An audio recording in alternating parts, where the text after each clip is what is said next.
I believe this is live.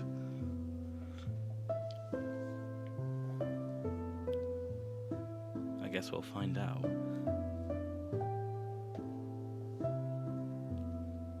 Hello, Brick. How are you today? Wait, there's people actually coming up to watch the stream? Whoa. Hello, everyone. How is everyone?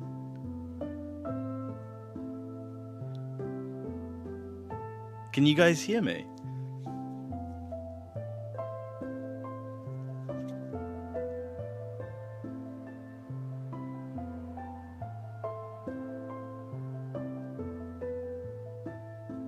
But you guys can actually hear me. Okay, this is weird.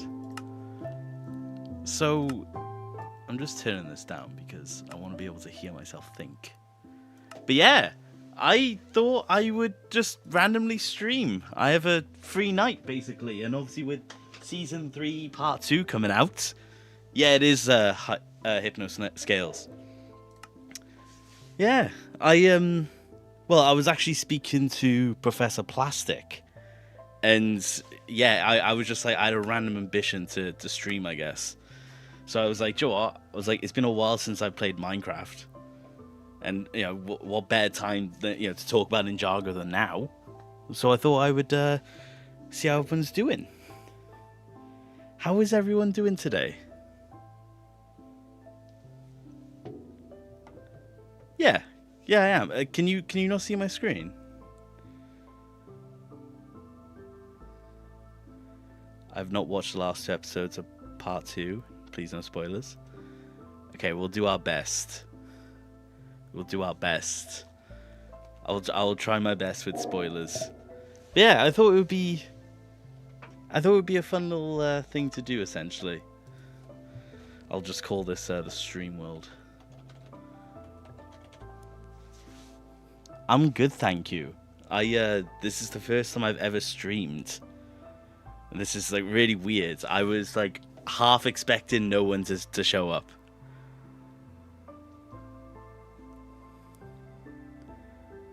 Okay, so span client. Wait, so okay, wait. Be careful with spoilers, please.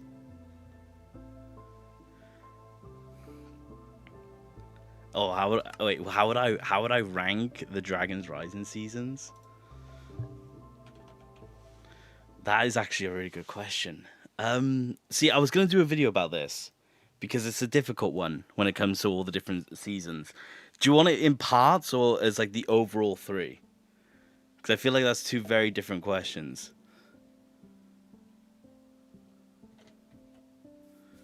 Hopefully the world will load. When was the last time I played Minecraft, man? It's fine.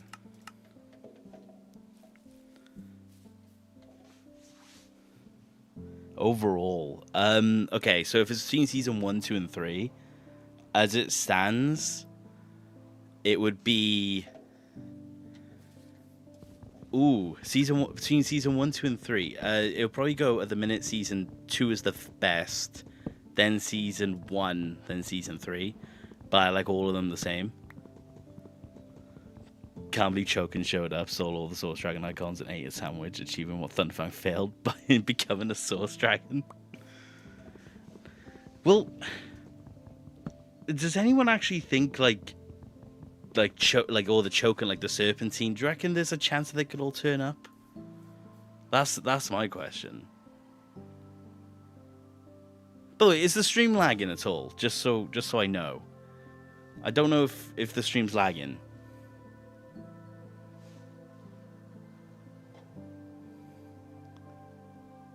It's not lagging? Okay, cool. No one...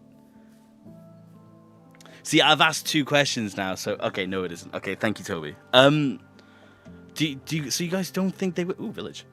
So you guys don't think you'll turn up at all? Like, I feel like the Serpentine could.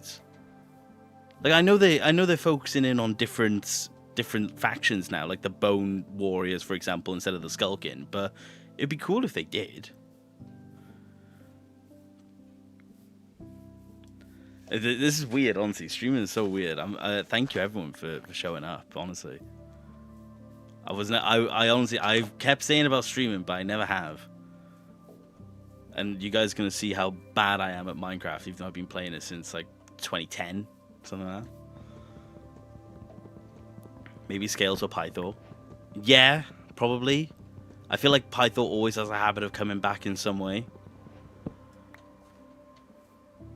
I slightly hope Python returns. I mean, in Crystallize, Python never... Like, we actually never see the fate of Python. He gets knocked over by Jay, and that's basically it. Oh yeah, on your vid you said they didn't tell us what Source Dragon Cole dug up. But wasn't it balanced? Yes, it was balanced. That was pointed out to me. I must have forgotten. Yeah, there's always a problem where there may be a detail I miss on the odd occasion, and if I do apologize. I don't try and purposefully get it wrong.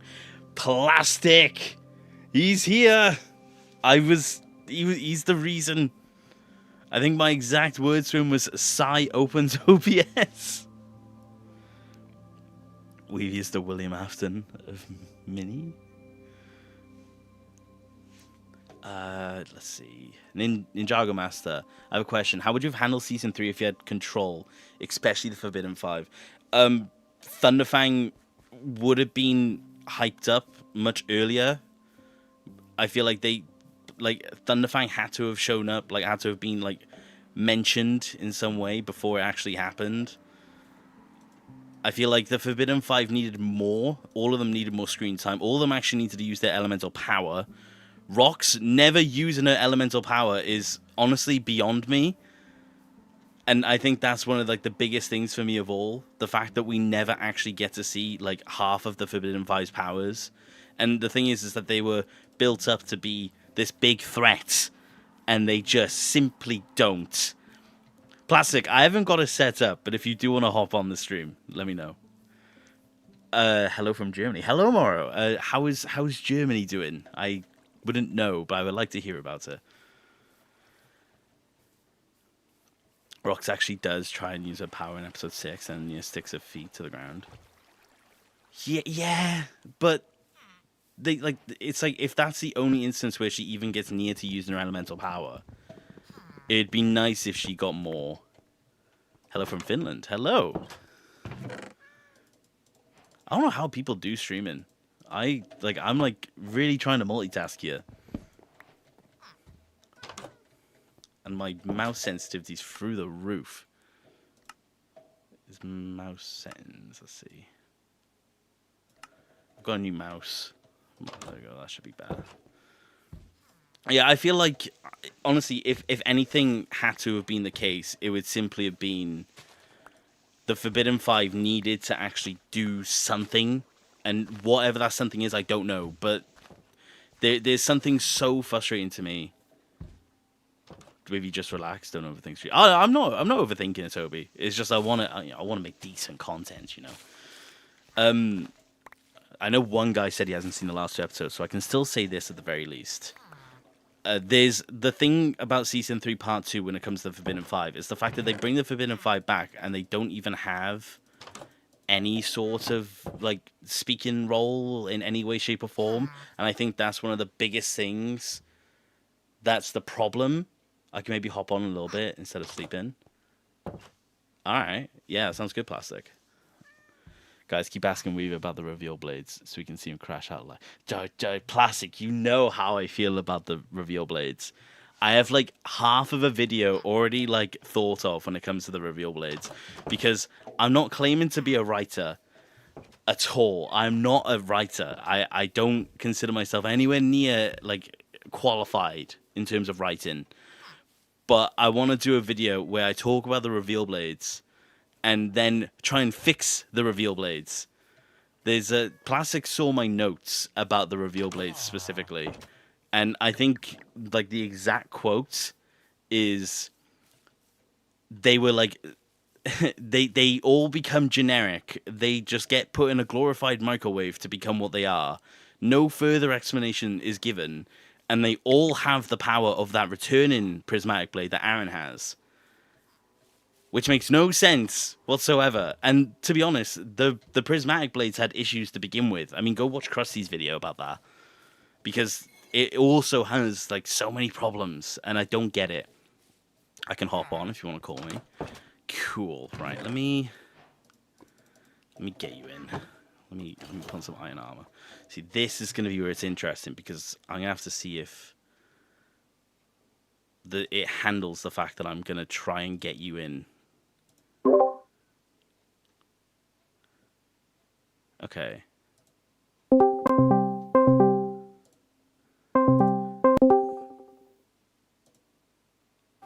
Hello. Hello. Hello, Plastic. I'm hoping I demand an audience with Weavy Ninjago. I'm hoping they can hear you. I hope so too. Hey, let me check the stream. It says I'm getting audio. Okay, I think they can hear you.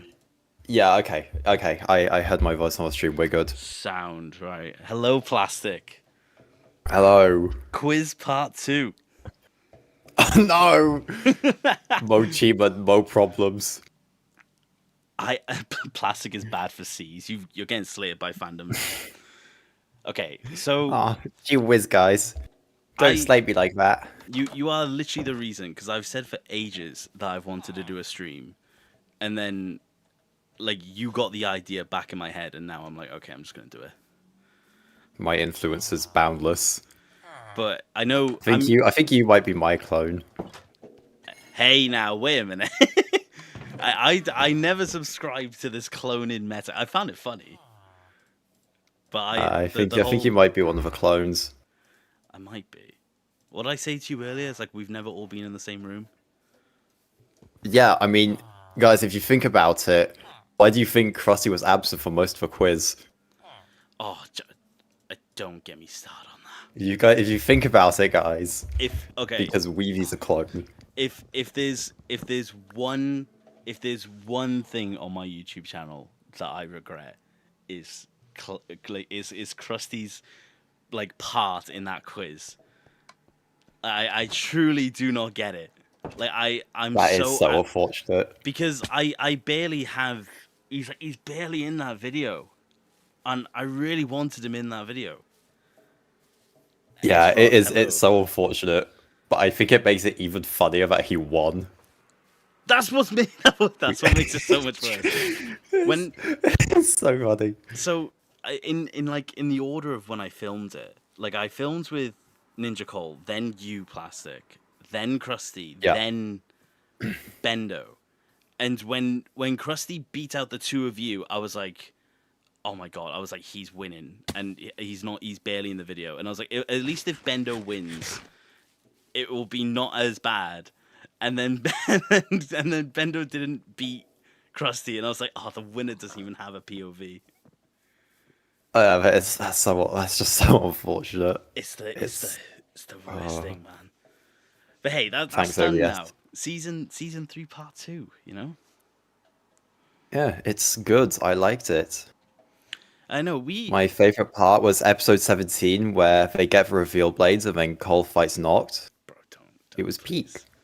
I'm gonna be honest. The more I think about the scene with Cole, the more it frustrates me. Like I'm referencing these like mystery notes again, but like the thing is that every time I think more about Cole, the more it annoys me, because for legal reasons I never watched any leaked episodes. But but when Cole got hollowed, I was immediately assuming that more ninja were gonna get hollowed. And then no one did, and I was like, "Oh well, they're not gonna do that, I guess." So it like I think I said it in a comment. I don't know if anyone has seen it, but I made a comment at some point in one of the videos saying I felt like it feels like they just want to call out of the story, and it feels more so like that the more I think about it. Ooh, see, okay. I've been debating this whole Cole situation in Digiverse for months. Yeah, well, I would have been had the episodes leaked because they definitely They didn't, and I definitely watched them didn't legally on leak. September 4th. Yeah, Um, I but watched them all, and then I made I, a 50-minute video. yeah, exactly. Weavy just Built works really fast, guys. You gotta trust him. built different. That's what that is. You kind of are, though. I won't lie. Um, I but I think I think Cole's crash out in episode 17 makes like a lot of sense. I really like seeing a new side to him. And I yeah think it makes a lot of sense that he would have like very poor decision making skills. Especially since like from Cole's POV, he like came back home and was like, "Honey, kids, I'm home," and then just sees them all like get killed right in front of him. yeah. Like he did just watch his entire family get like squad wiped. I'm not I really can't fault Cole for having like poor logic. The And I guess I can kind of see the point of them like wanting to write him out of season 3 because they do this part 1 as well. They immediately like send him to the land of lost things there. But Cole being hollowed means that he's at the monastery next season, good. and Yeah, he's like yeah. he's the only one in Ninjago now who will like realistically be able to respond to like threats. The thing the So thing that's that cool. the thing that got pointed out to me was there's like a good chance the Zane just finds its way back home, and it'll be Cole and Zane in similar vein to season 2, where they both just Yeah, basically sat about and were like doing their own little thing. I don't remember what they actually did in season 2. They they had the whole Bonzel subplot and like went yeah. to Dorama's like desert. There it is. See, this is the professional. Dorama desert was peak. I don't know how. I'm gonna be honest. Dorama is really weird. I'm like really. He's another one of those aspects that, like, Dragon's Rising season 1. I think he was cool for the episode, and then they kept bringing him back, and I was like, well, why is he here? I think, I think the biggest thing that like upset me was when the puppet returns in season 3, part 1, to be one of the prismatic blades. I don't know how you feel about Yeah, that. it's alright. It's not. Oh no, I don't think it's the most nonsensical of the blades, but that's like a really low bar. I don't think the whole uh blade randomly getting to the puppet's head thing was particularly compelling. Yeah, yeah. Um, but with like Dorama as a whole, I don't know, I really liked him consistently throughout season 1.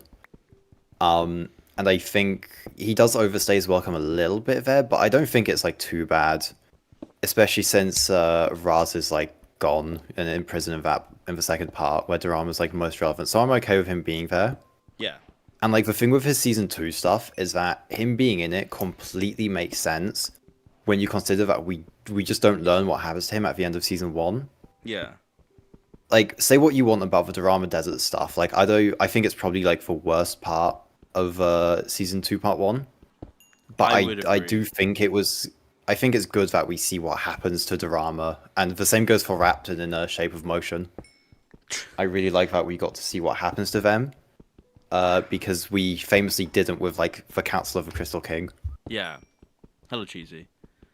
I I don't know. I don't know if I might have the hot take when I say this, but Rapton is one of those characters that falls into the category of Dragon's Rising characters that was cool when they were introduced, but now adamantly annoy me because, Ooh, yeah.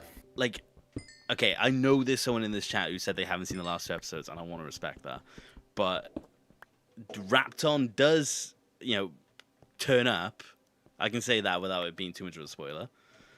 And I mean, yeah, he's in episode 18. yeah, he is actually.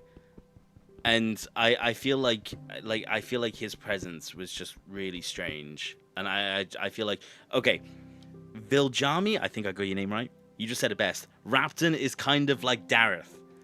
Yes, he is the villain Dareth. That's actually perfect.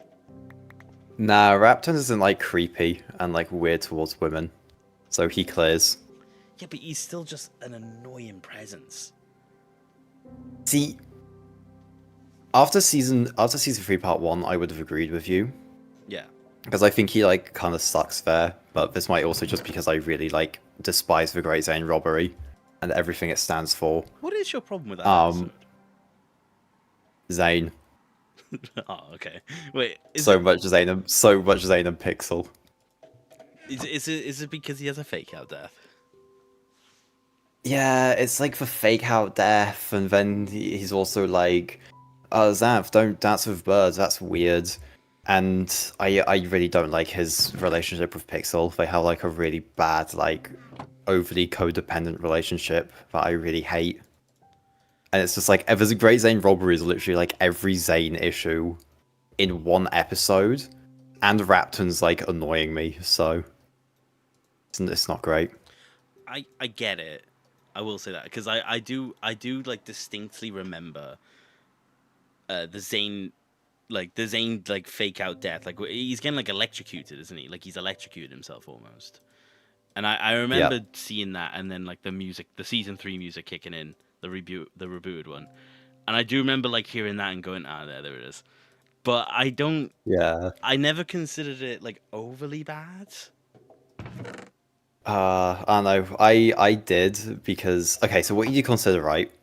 Um, I really liked the first 3 episodes of season 3, Yeah. and I was thinking, okay, surely this is where they fix Zane. They're gonna give him the Kai treatment. Surely they're gonna fix him. And Toasted messaged me before I watched this season. Like when I woke up, I saw his messages like reacting to this season. Yeah.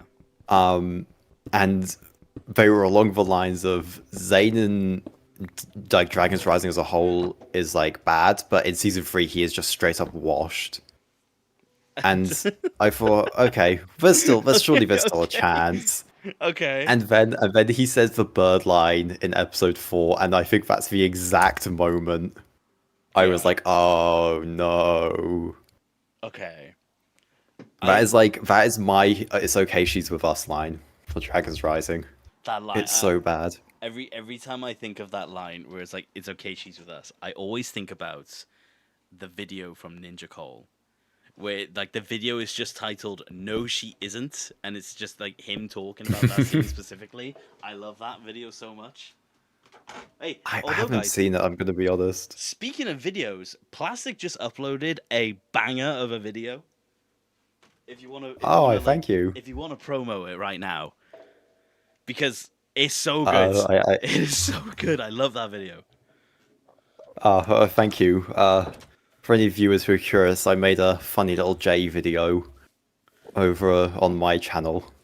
Um, I like Jay a lot in season 3. He was peak. He's my favorite part of it. It's like I was gonna say it to you earlier, but I think I already said it to you. I've been like planning a J video. I've been planning this since season 3 part 1, and I was gonna make it after season 3 part 1, but then the leaks happened and I didn't. But Oh yeah. I've like completely pushed back that video because I don't think I can even hold a candle to your one. It's like yours is so like it's untouchable in my eyes. I'm like, oh, okay. See, Brick Oh, watched it. thank you. Brick's the goat. Brick's always there. Uh, who? Brick, Oh yeah, Brick K Productions. I like every Ninjago video. He's always in the comment section. goat. I don't know. I don't He's the know goat. if I've seen him in mine. I've seen him in I yours. can't remember. I'm gonna be honest. I'm quite bad at remembering commenters under my like like specific commenters unless they're like people I know. So I'm Yeah, really sorry if I don't remember you. I'm so sorry if I don't. I the thing for me, this also like ties into how I can make the videos at the rate I do.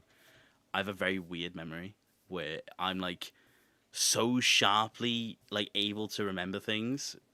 So I don't like I remember like a lot of chat names, like a lot of commenter names, and I Right. remember Ninjago like for the like near enough inside and out. The only seasons that I have a spotty memory on is Seabound and Dragon's Rising season 2 part 1 specifically. Really? Yeah, it's the only like as much as I love it, I have a very weird like spotty memory on it because it's probably my least watched of the parts at the minute. because I Ooh. rewatched season 2, part 2 a fair few times. Dragon's Rising season 1, I watched a lot because I was just like mesmerized by it. And season 3, part 1, I've watched a fair few times. I don't know why. Season 2, part 1, I haven't seen too much. I get that. It is a bit slower, but that's like kind of right up my alley, so I've seen it so many times. I was gonna say you had a massive season 2 retrospective, so I was gonna say you probably know season 2 probably better than most. Here's actually the secret, guys. I don't rewatch the show before I make my videos a lot of the time. Do you know? No, I kind of just like not guess, but like I don't know, I generally like know what happens. Especially like with season 3 stuff. I think the first couple of Dragon's Rise seasons I know I don't need to rewatch because like by the time I started making YouTube videos, those had been out for like a while. Yeah. So season 3 I still kind of need to go back and like fact check, but for the most part I don't really go back and like watch the episodes beforehand to fact check. In terms of like earlier Ninjago, I would say everything up till season 10 I can recall near enough perfectly. Near enough down to the line. The Wildbrain era, I'm a little more spotty on, and Dragon's Rising, I actually feel like I'm getting there better already than the 11-minute era. But Yeah, I do get like that. to... See, Go on. oh no, there you go. No, I was just gonna say it just stems from where I love I love Ninjago in case it's not obvious. It just stems from me just wanting to know as much as I can about the show. And Pellin, it might be part 1 technically of a Let's Play, but season 4 hasn't leaked, so I'm gonna hold off. Season 4 hasn't leaked, but it will tomorrow. Get hyped. If season 4 leaks, I am gonna lose my head, like legitimately, because I think you can back me on this. The leaks happening how they did, like what was it? Not even like a week after season 3 part 1. Yeah, it was exactly a week. That unironically killed like 10 video ideas for me, at least. Yeah. Oh yeah, you told me this before. It killed so many ideas because it was like, oh, I have this really cool theory. Oh, but I know the answer, but I can't talk about it. Like I had so many ideas. Like the few that I got off as well, I was really happy about because I think I got off like a Forbidden 5 video and maybe one other video, like maybe a theories video. So I felt so deflated. I was like, why can't I just make fun videos without having to worry about leaks? I know. The leaks are so terrible, man. The leaks really kind of messed me up as well. Especially since like when the leaks were happening, I was in the middle of exam season. Oh yeah. So the problem with this was that I had to just like I watched the leaks. So I took basically like I lost an entire day of studying to watch these episodes when they leaked, which was probably not the best gamble on my part, but I still passed. So we ball. Yeah. And I had my big Aaron video coming up. Yeah. And writing a lot of that video without mentioning season 3 part 2, especially when Casket of Bones happens, was really, really hard. That was rough. You can almost for sure know when I wanted to talk about season 3 part 2 because in any given video I would just like bite my tongue and grit my teeth and just go, but as of season 3 part 1, and like that was like my way of going, hey, this is very much subject to change. Yeah. Like that was like my way of unintentionally doing it. Yeah.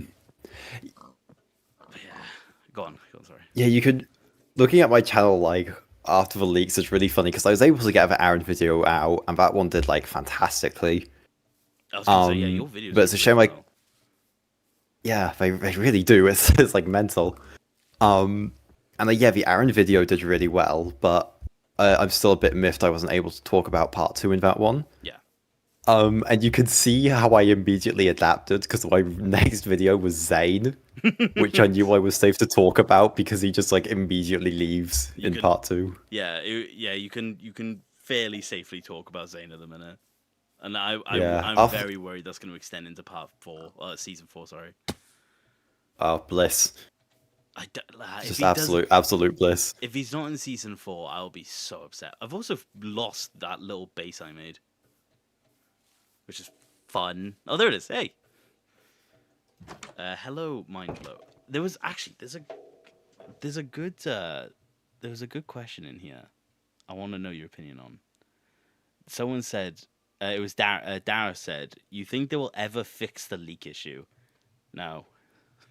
No. Bro is stuck in 2020. No. They're never fixing the leaks, dog. We're just kind of stuck with these now, I feel. Leaks, I think, are now unfortunately inevitable. I don't think it's something that we can control, because I think that's just something that's controlled on the part of Lego, and I think their distribution is just really strange. It kind of baffled. What did season 3 part 2 leak on Roku? Yeah, it was Roku, but I think from what I can understand, the way Roku works is that it's like Lego has a channel on it, so it's a bit like YouTube in that way. Okay. And as far as I'm aware, Lego uploaded episodes 11 to 14 there themselves. It was on their own. So they leaked it themselves. And I don't know. I don't know how the other 4 leaked. I know it was Faithful on Instagram. Just sent a bunch of links out to them, but I don't know where he got those from. If it was from Roku as well, but yeah. The thing I said at the time, I remember posting this on Blue Sky because I find my own jokes funny because I'm a child, but it was when they leaked, I was in a state of shock because of how quick it was, because I truly thought we could never get worse than season 2 part 2, which was 2-3 months after, I believe it was. And the fact it happened a week after genuinely put I was on the floor. And I remember the only thing I could do was I remember making a post just saying, "Hey, at least it wasn't Peacock this time." And to this day, I think that's funny. Because again, I find my own jokes funny. That's good. But honestly, I think the exact post was me just saying Peacock are the only ones benefiting from the situation, because now we'll forget that they did it too. What if the merge never happened? That's okay. So I don't know. Plastic, have you seen my What If series? I haven't, unfortunately. I'm not particularly good at keeping up with what people on Ninjago YouTube post. I'm very sorry. I waterboard the YouTube algorithm. I do. I just so I started a series that's just a Ninjago What If, where I just go through small changes basically to Ninjago's history. So I did Garmadon not being evil, Nia being the water ninja since the beginning, and I believe I did. Oh yeah, I remember seeing these in my feed. Yeah. Hello HD and Zenoji, I believe that's how you pronounce it. So what if the merge never happened could be another one, but I don't think too much would honestly be different, because Ninjago was basically at peace. Yeah, it's just Wild Brain era, just in a perpetual loop, really, in it. Yeah, because there will always be another villain. For example, Ninjago is built on balance for a reason, but I think most of, none of Ninjago's Dragon's Rising could have happened. I don't think Raz is exactly capable of multi-realm transport. He has a lot of abilities, but I don't think he has that. No, he can do that. He did it in season 1 to get to Imperium. Oh, you're right. He can, though. I don't know if that was through the Forever Arc, because I think I remember Tommy saying something about that being able to transport people between realms, but nonetheless, Raz can just do that. I know. I'm gonna have to. I still haven't started watching it. I know. I find it so funny that you're actually gonna do that. I was so convinced you were just gonna go, "Hey, man, I don't want to do it. just in your DMs after the quiz, like, really, please, Please, please, please cut it. Please cut it." please. Um, No, I will do it. I have a plan for what video I'm gonna make. Primarily because it ties to Dragons Rising. yeah. So it's maybe a little bit of a cheat, but I still have to watch all of Chima to be able to do it. So Honestly, any sort big. of Chima related video, and your debt has been paid. I know Ninja Yeah, Cole is it's gonna about be to. a while though. I know Ninja Cole has been working Yeah, on a Chima video. yeah. I saw today he was working on the Chima video. I was just like, oh, god damn it. I Do you think reckon? he's just a Chima fan. I don't know. Oh, I'm gonna have to block him on everything. There it is. A Very start. unfortunate. Uh, What if he was a uh, Minecraft YouTuber? Wait a minute. No, I made a promise that I was gonna play through and 100% the Ninjago movie video game on stream, and I'm still gonna do that. I bought the game, and I've actually bought the game. It's sat on my PC waiting. I just simply haven't gotten to it. And that's oh, also kind of because I've already 100% of the game on PlayStation. Like okay. I can prove I've got the platinum and everything in that game. It's a good game. That's so peak. It is a good game. I like it a lot. I also 100%ed it. I yeah, So, the movie. someone in your chat, Oh god. someone in your chat said you heard it, guys. Professor Plastic next video leaked. Everything's leaking. It's a. I mean, now you got your J video done. What is next? It's the review, right? Yeah, I'm in the middle because I feel like if I just do the review next, it's going to be like another 4 weeks before I upload again, and I kind of don't want that to be the case. Yeah. So I might. I'm you know, anyone who watches my video is gonna dread the sound of this, but I'm thinking of making another Zane video because I feel like I could get that like done pretty quickly, and that would give me like a bit more time to kind of keep channel momentum going while I'm working on the part 2 review. Yeah. No, honestly, I would say something similar because I said this to you. I said this to you earlier, and I feel like I'll say this now. For everyone who's here, the season 3 part 2 review has laid out the groundwork for me to make a similar video for every single Ninjago season, and I'm talking like 40-50 minute video length, fully like dissecting every single season. So I couldn't imagine doing that like I finished one and I immediately start another. I couldn't imagine doing that. Yeah, But it's gonna reviewing come. a whole season's not fun. But yeah, because I reviewed every episode, and that was intriguing. That was a very long Update video. video when for season 3 part 2 update video when. Oh, please don't. No, you guys like you can read if you watch back that 6.5 hour video, that was recorded over about a week, that entire video. And Holy moly. the fun thing is that I like completely ripped my voice out doing that video. Like my voice was done for afterwards. To the point where like I needed a few days just to be able to speak properly again. Like it was really bad. Because it was like over the course of a week, and it was multiple hours every single day until like 2 a.m. It was So rough. it was a big one because obviously I need to make sure it's all correct. And if you Yeah. watch specifically like me reviewing Prime Empire, I believe you can really hear the strain in my voice. And I was wondering if I'm gonna anyone would have to ever watch the pick up video on now. it. No, it's like I it's I bad. still haven't seen it. I'm so sorry. I feel really bad because I don't watch a lot of Ninjago YouTube. No, honestly, I'm a fake Weepy fan. I made that video knowing that not a lot of people were gonna watch it. It's It still so was impressive that you did though. Well, yeah, because I actually, funnily enough, I had the idea. The video was in production, and then someone else made it. And then I was like quite gutted. I was like, oh my god, someone beat me to the punch. But I was like, I can't stop now. Yeah.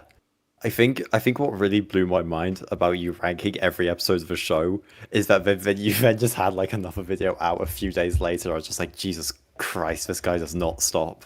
It's I was because you I you thought I thought you would stop uploading for like a month after that, and then you were just immediately back. I contemplated having a week off after it, and I didn't in the end because there's always another video I like. Okay, because I do get this. I have been asked this before, where someone said like someone asked me if I even like making the videos that I make, and I can like say wholeheartedly that every single video on my channel has stemmed from me sat at my desk just going, wait a minute, like what? Like, and that's why some of the topics are so weird.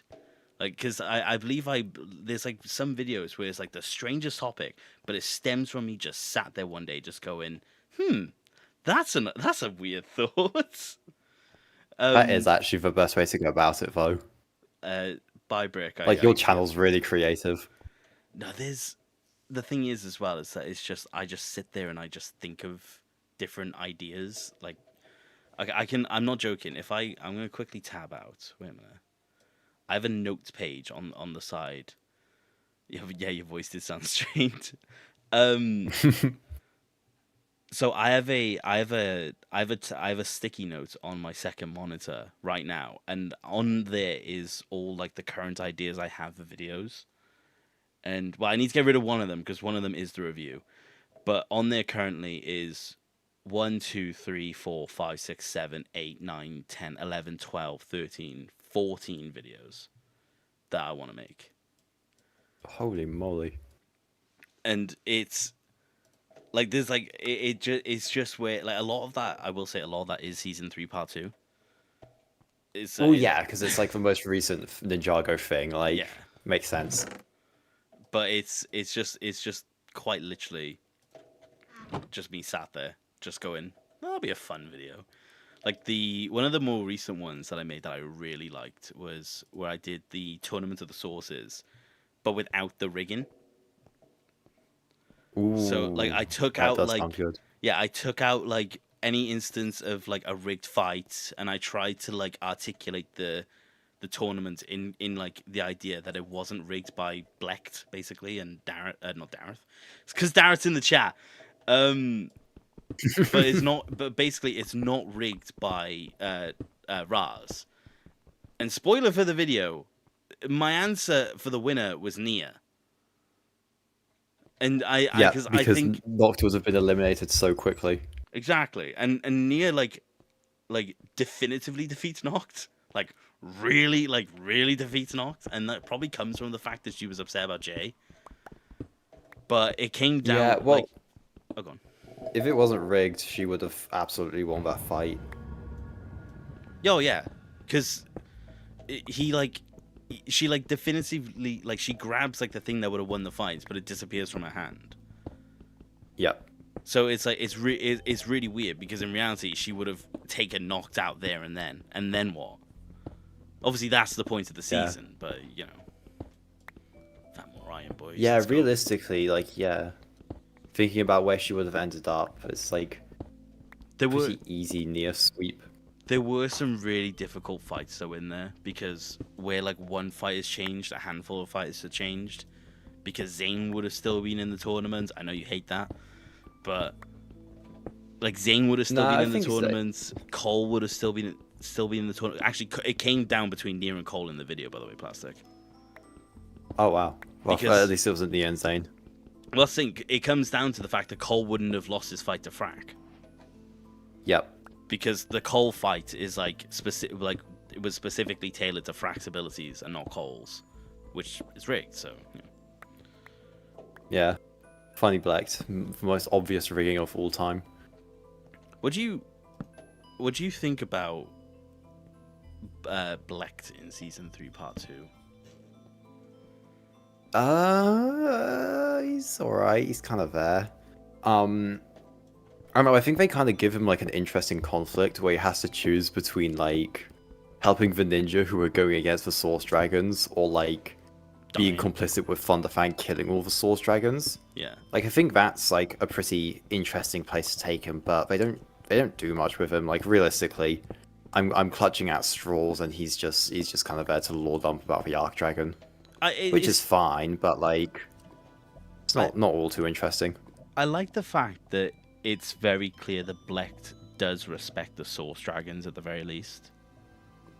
Like, Yeah. it very much comes across that he actually likes the Dragons. It's just the fact he didn't like Roby, which is really funny. But at the same time, it's interesting. I actually think there's a lot that they could do with Blecht if they wanted to, but there's a part of me that's like, would they actually like do it? Yeah, I don't really think if we're going to see Black again that they have any major plans for him. Yeah. He was cool in Torno Sources though. I'm happy with how his character was there. But yeah, I don't think we're seeing this guy again. Cinder return next season though, please. Cinder want return. Cinder back? Cinder return. Yes, he Okay. needs to come back. They will fix his character, trust. Are you sure? Pretty sure. Okay. Look, I know this was talked about earlier, and how this season's been a long line of, no, they're gonna explain this soon, trust. We're gonna get more of this soon, trust. But trust me, Cinder return is imminent. I did a video recently about animation errors in Dragon's Rising specifically. You'd be shocked at how many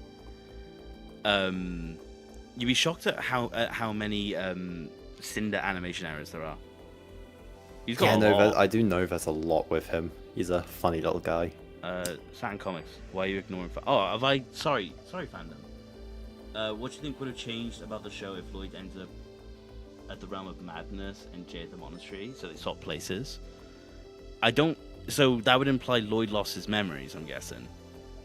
If they take the exact same role, I mean, I don't think Jay would have been as on it as Lloyd was at the start of Dragon's Rising, because Lloyd's kind of the reason most of Dragon's Rising kind of occurs. Yeah. It's Jay would have sat up in monastery playing video games, and the world would have like imploded after one merge quake. I think Jay would have just gone looking for Nia. So I feel like he wouldn't have even have attended the merge quakes. Yeah. That's kind of where my head's at with it. Oh, but then again, Kai would have come back anyways. Yeah, but Jay still, in my opinion, Jay still wouldn't have been there. Well, yeah, but Kai could deal with the merge quakes. True. Him and Lloyd figure it out. I'm sure Kai could figure it out on his own. I do kind of want to know how Kai has his core suit during the merge, and then has like his monstrosity outfit, and then returns back in his core suit. Of course, they didn't anticipate monstrosity, but I'd be very curious to know if he found his old ninja suit at some point and then just puts it back on. Did he go on to the bounty? Did he find the bounty more specifically? Sorry, and then put on his old outfit. That's the only way I can kind of explain it away. Yeah, it's really funny because with Kai as a whole in Dragon's Rising, you can really tell that his character is not built around monstrosity at all. They seem to be going And back to one of my though. Yeah, but I don't know. You can it's kind of hard to buy that Kai really struggled in the Land of Monsters, when he then appears in Dragon's Rising Season 1 and is completely fine and unchanged. Yeah. It's just he's just immediately funny Kai guy again. Do you think they're now gonna lean into the whole Land of Monsters thing? If the theory is correct about the ending, that's what I'm wondering. I think Kai's gonna continue to fake his Land of Monsters trauma for more attention. Okay. I really hope they do the J stuff in the Land of Monsters, but I don't know about Kai. You brought up such a good point about Land of Monsters with Jay. I really like that point. I was shocked that I never thought of it. This was just no. Okay, here's the thing though, with a lot of points like that, where it's oh, that's really clever, it kind of just comes to me in like a Source Dragon vision as I'm writing. Like I was finishing my video and I was like, what can I say about like Jake hiding in the Land of Monsters? Yeah. And then I was just like, oh, Land of Monsters make you like evil, and Jake doesn't want to do evil. Cool. True. Okay, fair enough. It's it's kind of just like I was like, oh, what can I say about this? Yeah. I don't know, because like when I write, because I do script all of my videos beforehand, I always try and like answer for why. So it's like if I say something, it's like why, you know? Yeah. No, I get I that. want there to be like meaning behind the things I'm saying. So I think it's just kind of a byproduct of that, where I kind of ask a lot of questions to what I'm saying, and that causes me to kind of go deeper and develop stuff. I do try to answer the why. I really try Oh yeah, in no, my you videos. definitely do. Yeah, no, I Oh yeah, think no, it. you absolutely do. I think like sometimes, because here's the thing. Sometimes I'll find that I have like a really good theory, and I know that there's something I can use to back it up for. But then I'm like scouring for the information I need, and then it's just not there. And I'm like, oh no. But like some of the theories I have, like this is okay. I literally started working on this video today.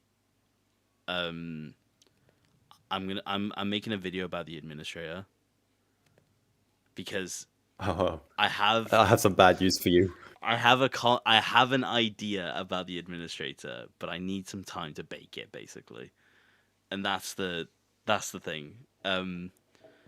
Because I don't like every time I've heard anyone talk about the administrator, I've never like because that's the other thing for me is that I never like I if I'm not content with the answer, I can't keep the answer, and then and Yeah, it yeah, for causes me sure. to scour, and the administrator is like the epitome of my frustration with Dragon's Rising because and again Yeah, season 3 part 2 makes it even worse because them saying that the administrator specifically was like trying like specifically wanted Jay Walker, that is so annoying to me because it's like, well, why did he want Jay Walker? And it's just led or me she, or they, or or she or it. they, yeah, true. And like it is just it's like it's like in the back of my head every single time where I'm just like, I know there's something. There has to be something when it comes to the administrator, and I think there is something. I think I have something, but I need time. I need time to figure it out. Ooh. Okay, I will definitely give us a watch because I'm curious to see what you think about the administrator. I personally think I'm okay with us not learning about the administrator. Yeah, Because the administration is kind of meant to be this like really redundant and like kind of infinite cycle of just like pointless bureaucracy. yeah, And I think us not like the administrators are definitely a case for me where the question is a lot more interesting than the answer. that's the problem. So I think with I'm okay with us not learning about them just because like I think the administration works perfectly fine as is. The show hasn't given us many hints to who has it to like who could be the administrator, so I'm not super like disappointed we're not going to get answers to those mysteries. It's kind of just like they kind of just say who's the administrator a couple of times, and like Yeah, that's it. So I'm not too bothered. Same with Wildfire's past, if I'm being honest. Like I it's like if they it's in episode 8 once, and it has not been relevant since. there was a So people were like. I remember at one point people were wondering if I had like some secret hate for Wildfire because I never mentioned her. Like, I think I went like comfortably like the first year of my channel without talking about Wildfire even once. I think I even missed her out of like my season 2 part 2 review, like completely. oh, that's so bleak. No, That's so I rough. and like people were someone genuinely said to me, "Hey, do you have a problem with Wildfire?" And I was like, "No." And like I was so confused. And then then because it was in the back of my head, I was like, "Have I even talked about it?" And then I realized I didn't. So I made a video about it because I was like, I like how have I missed out on Wildfire? But like it's not like See, I don't guys, hate her. Guys, I know you can't see this right now, but Weevy's Discord profile picture is actually a picture of Wildfire with a big X through it. He's lying to you. I know you can't see it right now, but you have to trust me. Weevy really hates Wildfire. Hey, if It's all a there's big cover up. hey, you can see the proof that it's not if you join the Digiverse Ninjago Discord server. I am in that server. True.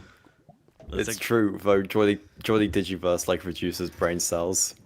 This has happened to multiple people, so join at your own peril. that was how I found out episode 19 and 20 leaked. That's the Digiverse server. Oh yeah. Like I opened it and Yeah. then people were like, I saw like a screenshot of episode 19 and I was like, oh, I was like, that's a leak. I was like, wait a minute. Um, Yeah. what's your opinion on Wildfire's new design? The season 1 design is my favorite. I like the season 2 plus design. I'd like for them to give her another one, but Yeah. I hate the minifigure because she's the new Are they Legacy not Kai. are they not the same? Oh yeah, no. Yeah, in that regard it does kind of suck. As a minifigure, is fine, and luckily, I mean, I can turn around and look, but I only have one. I actually, yeah, wait, I only have one.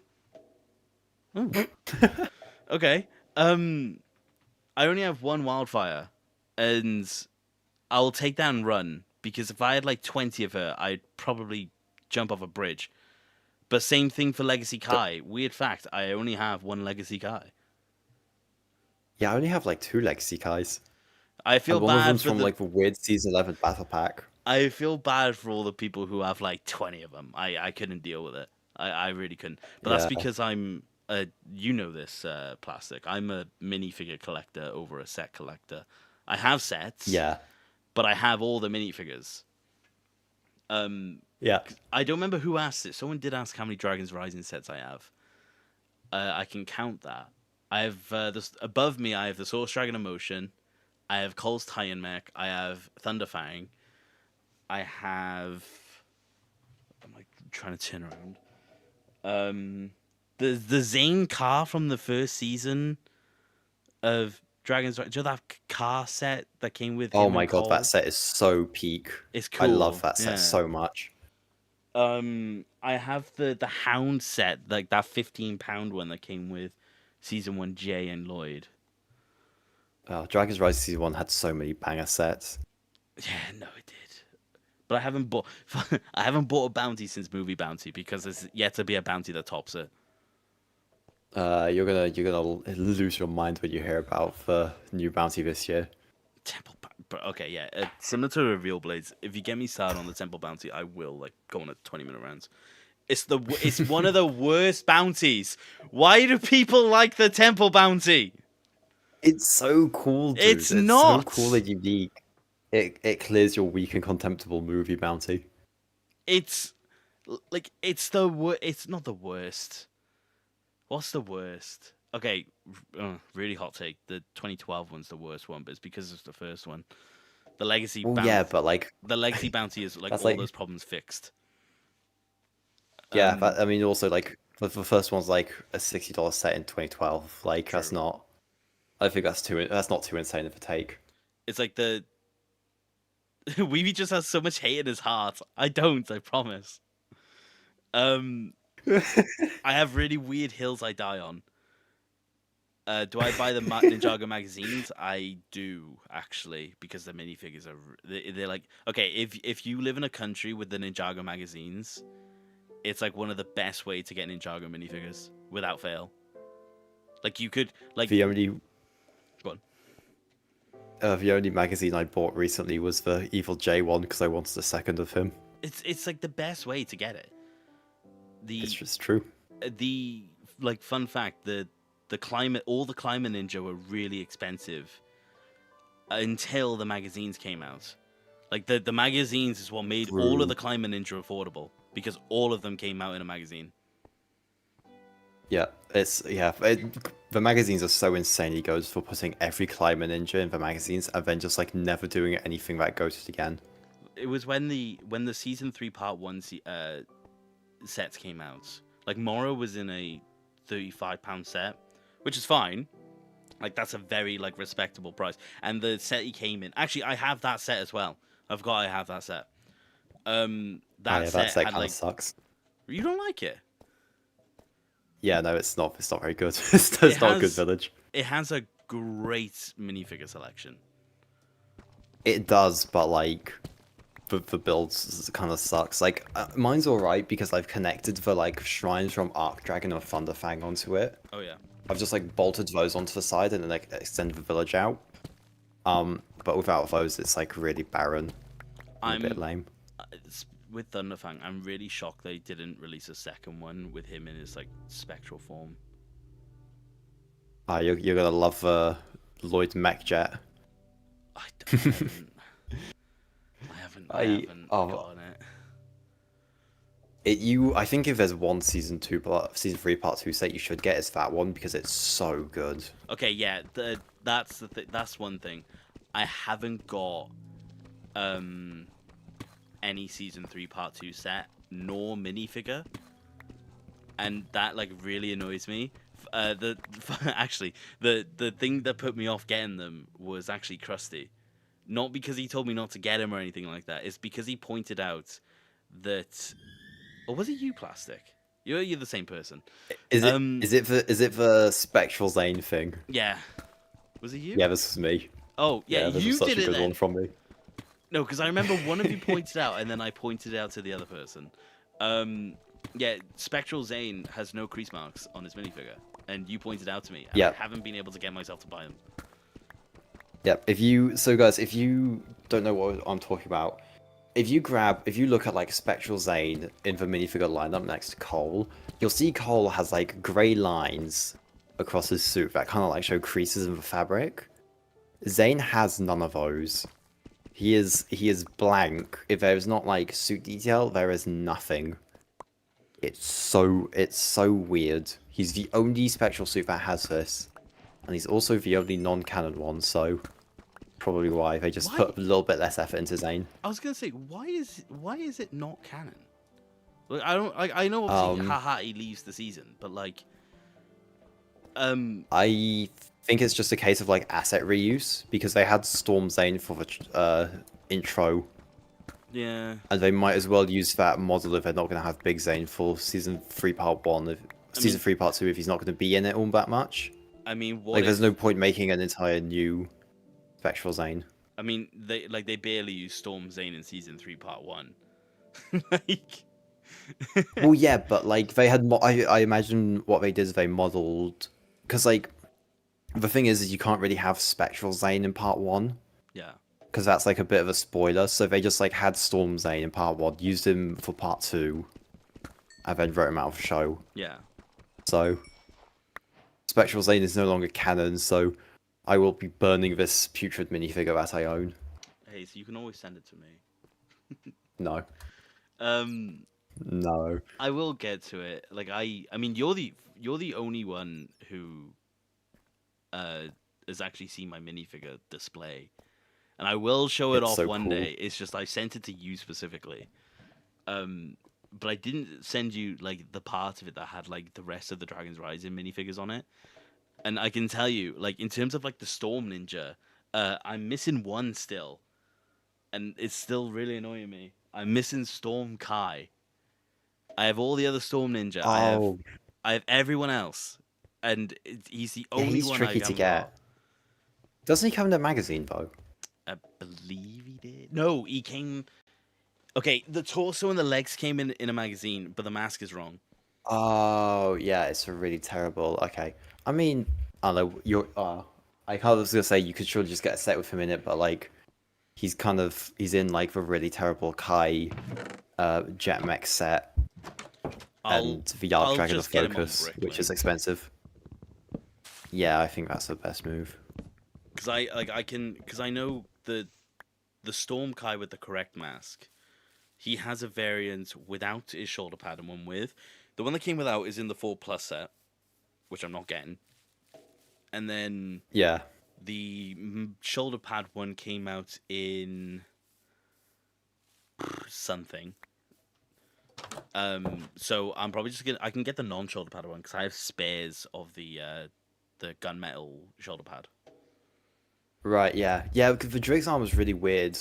You can actually get the black one in the Raz and Aaron spinner set. Oh, can you? Yeah. Ooh. Yeah, for some reason, Drix in like the small Zane mech has the gunmetal armor, but Raz has the black armor. Oh, in the I think I spinners. pointed that out at one point.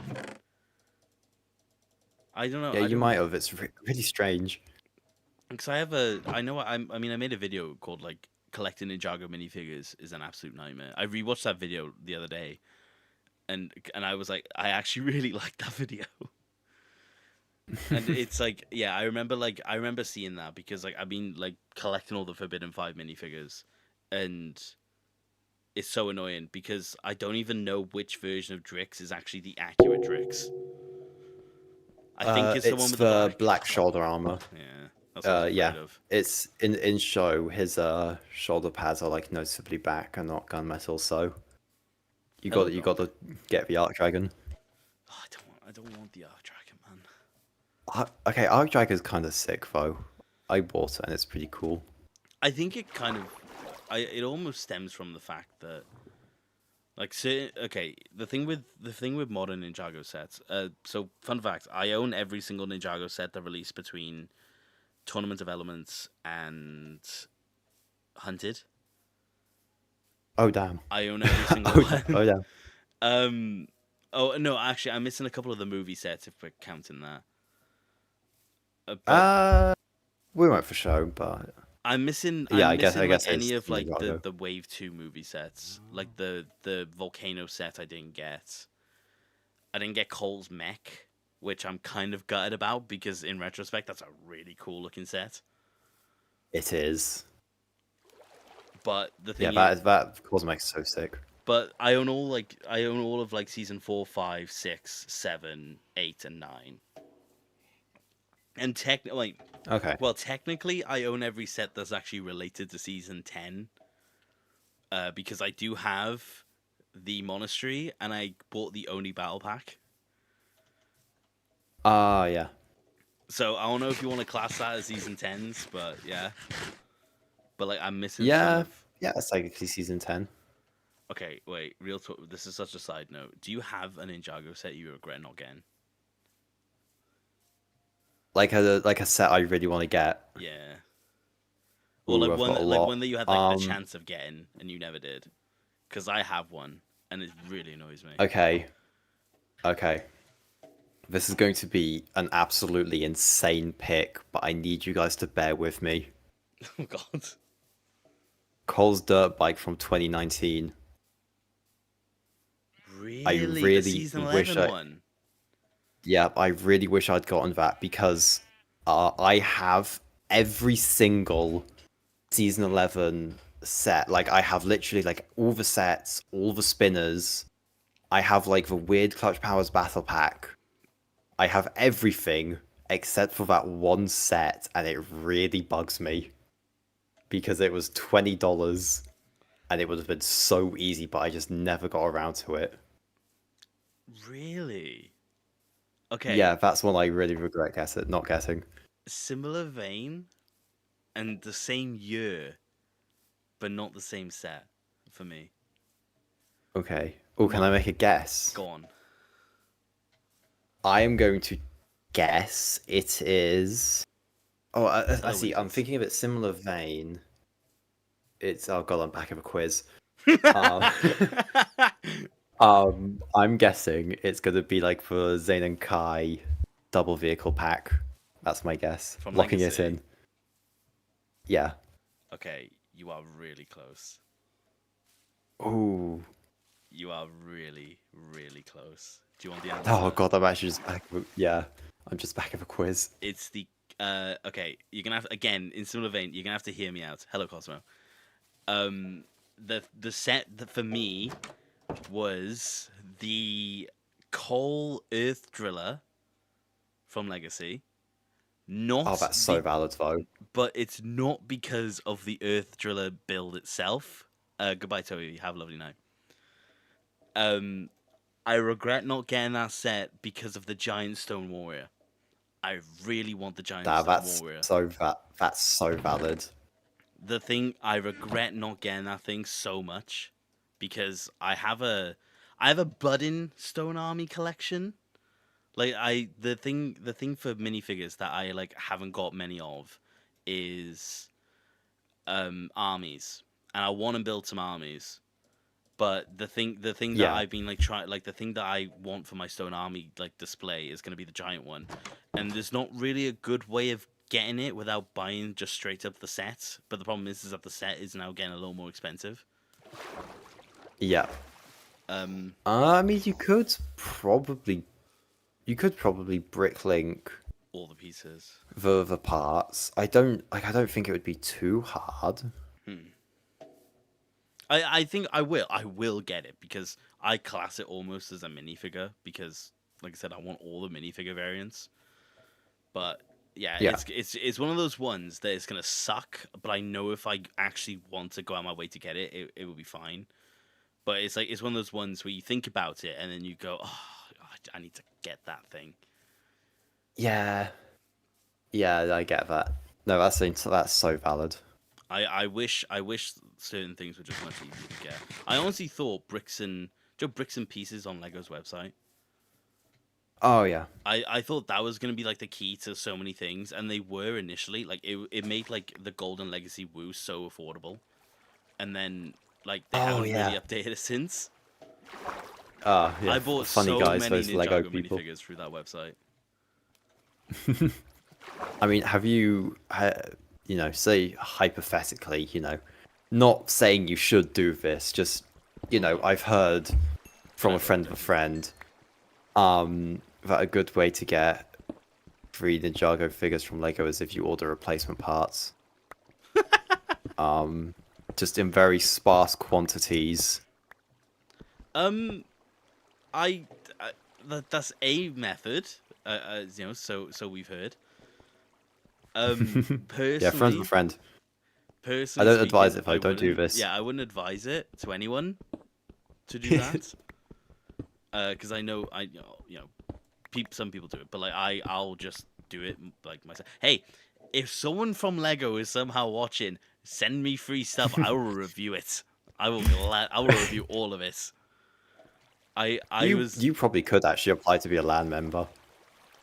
Is a thing to apply for? Yeah, did you not know this? No. I just saw like You could Jang- just yeah. I always remember just seeing Jang bricks with all the new sets and being like, I want to do that. Yeah, no, so you can like just apply to LAN's website. And like I think the conditions are you need to have like 2,000 followers on whatever social media, so you've absolutely got that like cleared. I think you need to be doing some Lego review content. I mean, that's how I started. So yeah, but That I was- think if you want to get into LAN, you just probably have to do a bit more of that. I mean, one of the first ever series I did on this channel was like every Ninjago minifigure from like each wave, or each ninja suit from each wave reviewed. And at the minute, I did like season 7, and I haven't done another one since. And I need to bring it back. I like every once in a while I see a comment being like, "When's the next one?" And I'm like, oh, I really need to get back to that. And like, That would be sick. That would actually be a good way to get like into like Lego reviews and whatnot. I love the reviews. Like I said, it's how it was the start of the channel. Like it started as me wanting to review things. Yeah. True, we do have Weavy Wednesday is actually a thing. The Goat Weavy Wednesday. True. Yeah, you actually do kind of keep it up. You do actually do like Lego content. Yeah, I have Weavy Wednesday. Although, fun fact to anyone who does keep up with Weavy Wednesday, the week I did the Sons of Garmadon Lloyd minifigure, halfway through filming that short, obviously it didn't take too long to do the shots for it, but like about halfway through I was doing it. I misplaced the top half of Season 8 Lloyd's mask, and Oh no. so for half the shot, it's his actual is the mask that he was originally displayed with, and then I lost it, and I ran and grabbed the Hunted Lloyd minifigure and replaced the mask, and since then I still haven't found it. Oh no. So currently, That's so Season 8 unfortunate. Lloyd is sat on my display with half a mask. And I will get round to finding it, but I simply just You haven't should been able to. someday. I love Um, Movie Wednesday, man. Yeah, that was Weevy user Wednesdays, of course. suggested. It's insane that you do Weevy Wednesdays on top of the usual content. I It's like, I'm so impressed by your grind, dude. It's actually insane. it's addiction. It's legitimate. It is legitimately addiction. Yeah, but it's productive. Yeah, like it was like I said to you earlier. So when I said to you earlier, like I have nothing to do. Like this is like the first night in a while I haven't been editing, and I felt idle. Like there's like some movies I want to watch, but I was like I'd rather just like stream. I was like, I implanted the idea into your mind. well, you're streaming tomorrow. Yep. I'm not gonna say anything Yeah. more about that. Yep, special guest, guys. I There is a wonder who special it could guest be. tomorrow, guys, on Plastic's stream. You should definitely Yep. check it out. Yep, there's no hints being dropped No hints whatsoever as to whatsoever. who might be appearing on that stream. Dragon Boy, you should do these live streams more often. Honestly, that's the plan. Like, I'm kind of realizing how much I enjoy just like chilling. I was gonna say we found Yeah, that diamonds. would be sick. But yeah, back to LAN. The third, I think I know the third competition that I know of, and I think this is a bit of a fortunate one, is they're really like insistent on you like having face revealed to get in. Nah, then I can't. Yeah. Yeah, you have to not be a faceless creator to be in LAN, which I think is like really dumb. Yeah, then I wouldn't be able to because I have no Yeah. intention on face revealing. I probably should have brought this up first. I feel bad, was but I gonna just say, like got hyped my you up hopes for up getting there, into you know? LAN. No, Yeah, I really should have brought this up first. I don't have any intention on face revealing. I know Krusty shares that sentiment. Because I don't, like, it's... Okay, this is another... I know I told Krusty this story. I don't know if I've told you this story. No, I think I know which story you're going to tell me. I think you did tell me this. I think this is just a case of you mixing me and Krusty up again. It's so harsh for me to say that that's probably the case, but it's not just you two I do this with. I do this with so many people. But is this the story of you at the McDonald's? yes, it is. Yeah, So I know this one. It's so good. So a couple months ago, I was I was stood at a McDonald's and I was waiting, you know, for some food. What's there so many diamonds for? So I was waiting for a McDonald's and just sat there, just do my own thing, just waiting along, and I hear a voice that sounds very familiar, and I was like, oh, I recognize that. And I turn around, and there was a kid sat in the McDonald's with his mother, and he was just watching my video. Like he was just straight up watching my video, and I remember like staring at it and just being like, "Oh my god!" I was like, "Wait a minute!" I was like, that's my video that they're watching." So I was quiet. I was like dead silent the entire time. So I was like, I don't want to do. Hey, that's me. No, I like it kind of terrified me because that made it so much more real to me. Because like yeah, no, that would be weird though. Like I see, like, you know, I go to, you know, I make my videos. I love my videos, and like I'm so thankful for like every single one of you. Sounds very stereotypical, but it's true. But like I make these videos and I adore them, and I love seeing the feedback on all of the videos.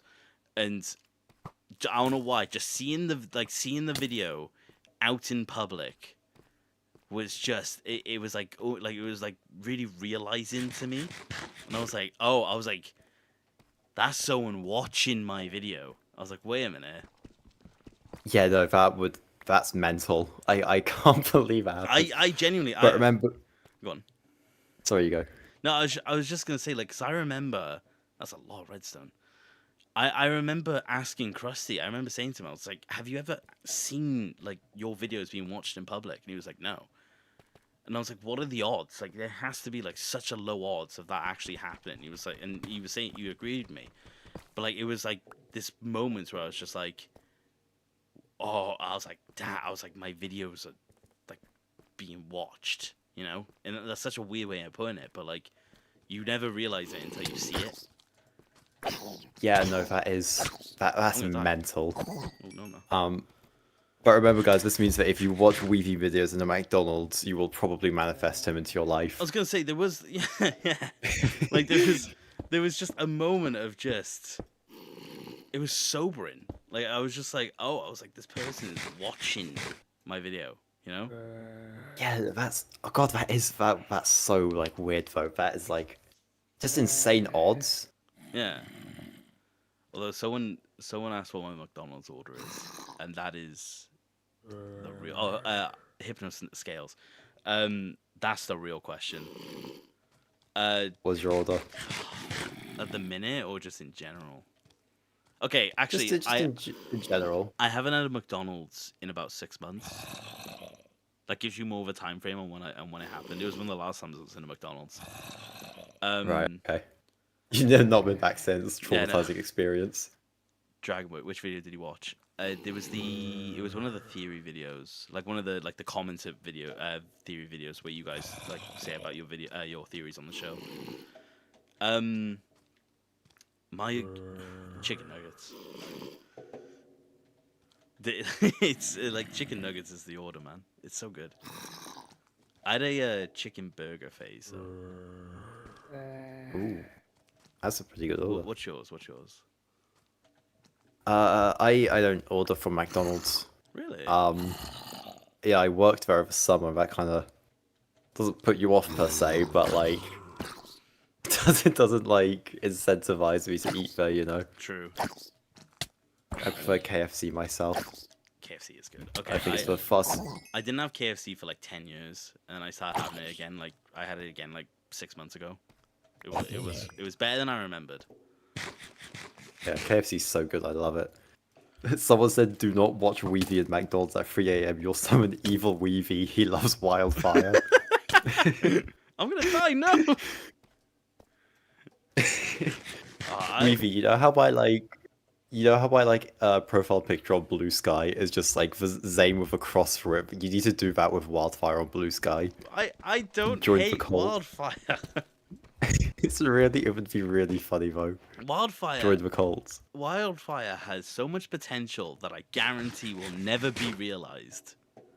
Like I don't think we will ever get a scene of like Wildfire like unlocking her true potential. You know?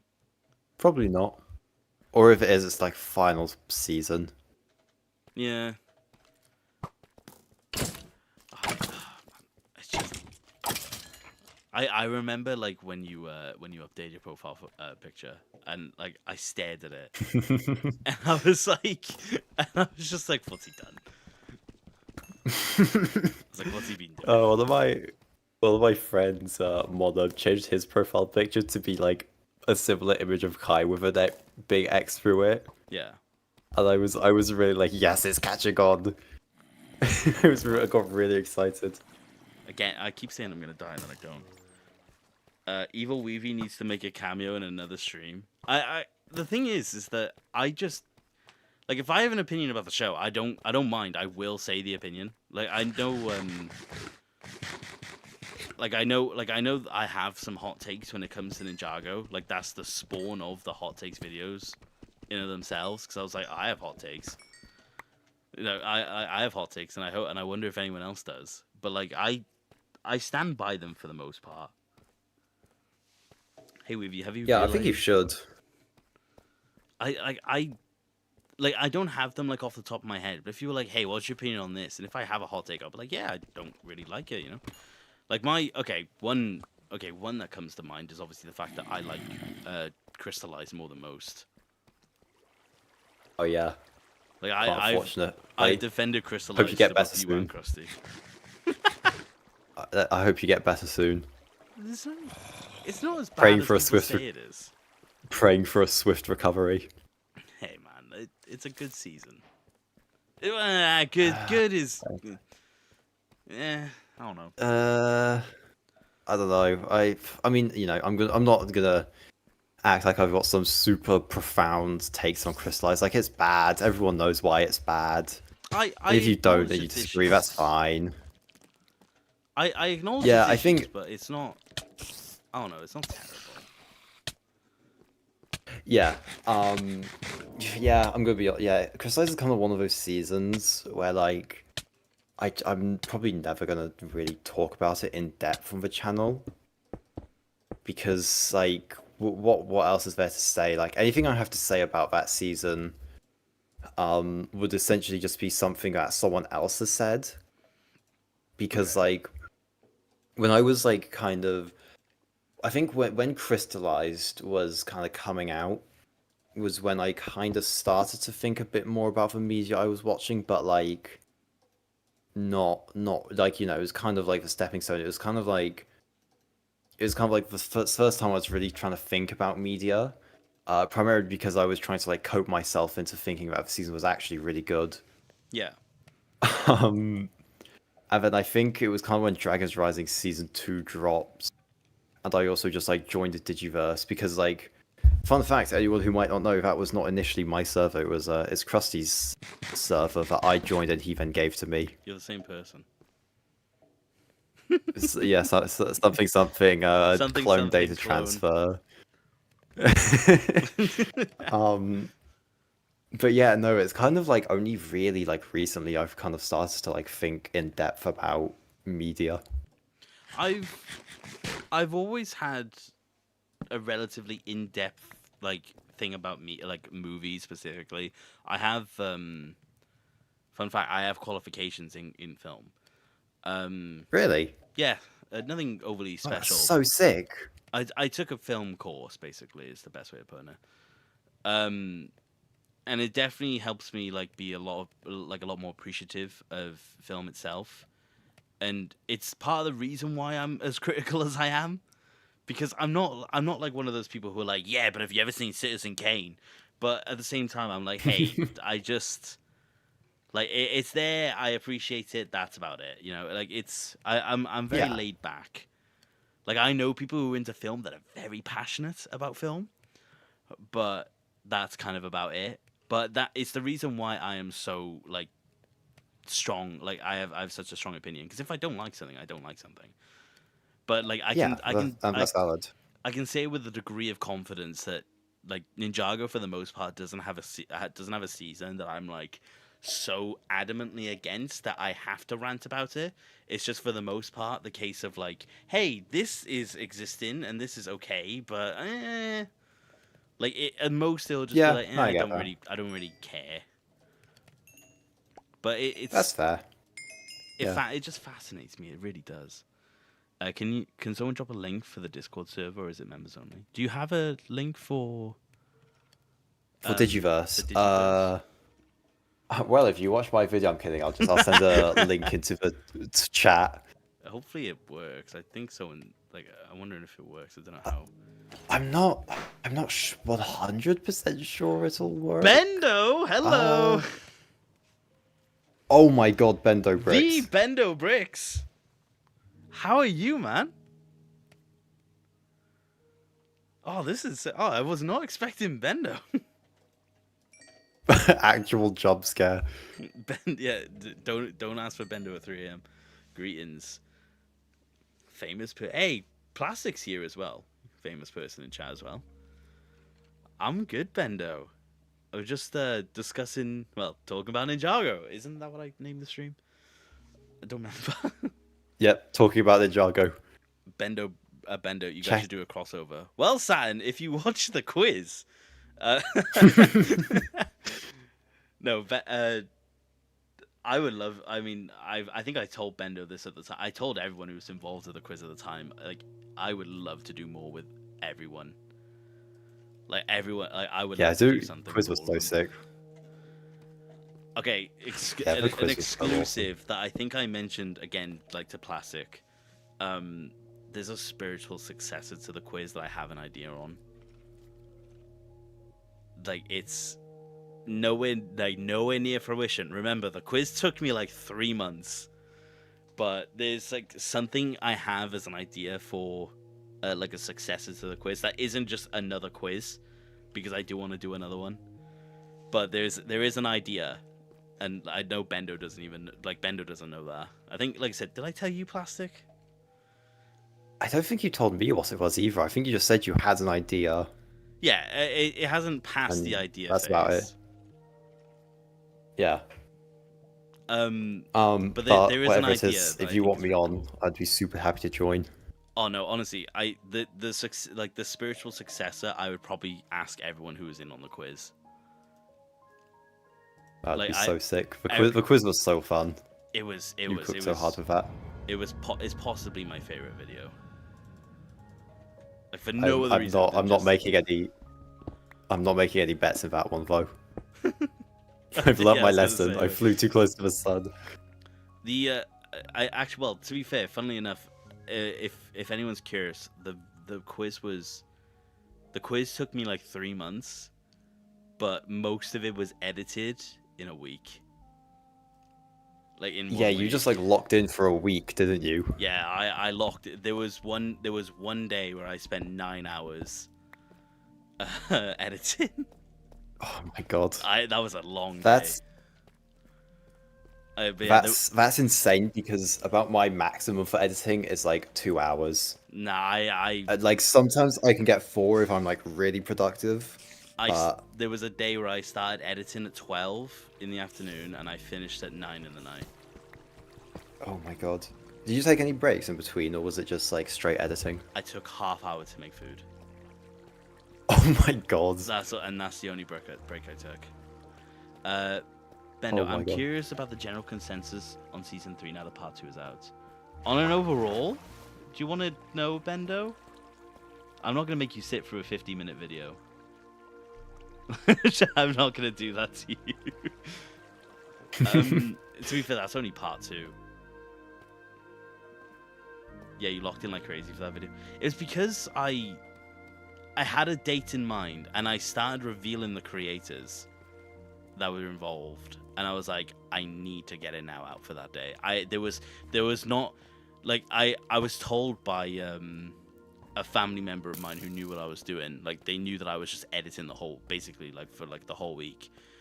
And yeah, fun fact, the week out like that was like the release week. I was editing basically up until the day it released.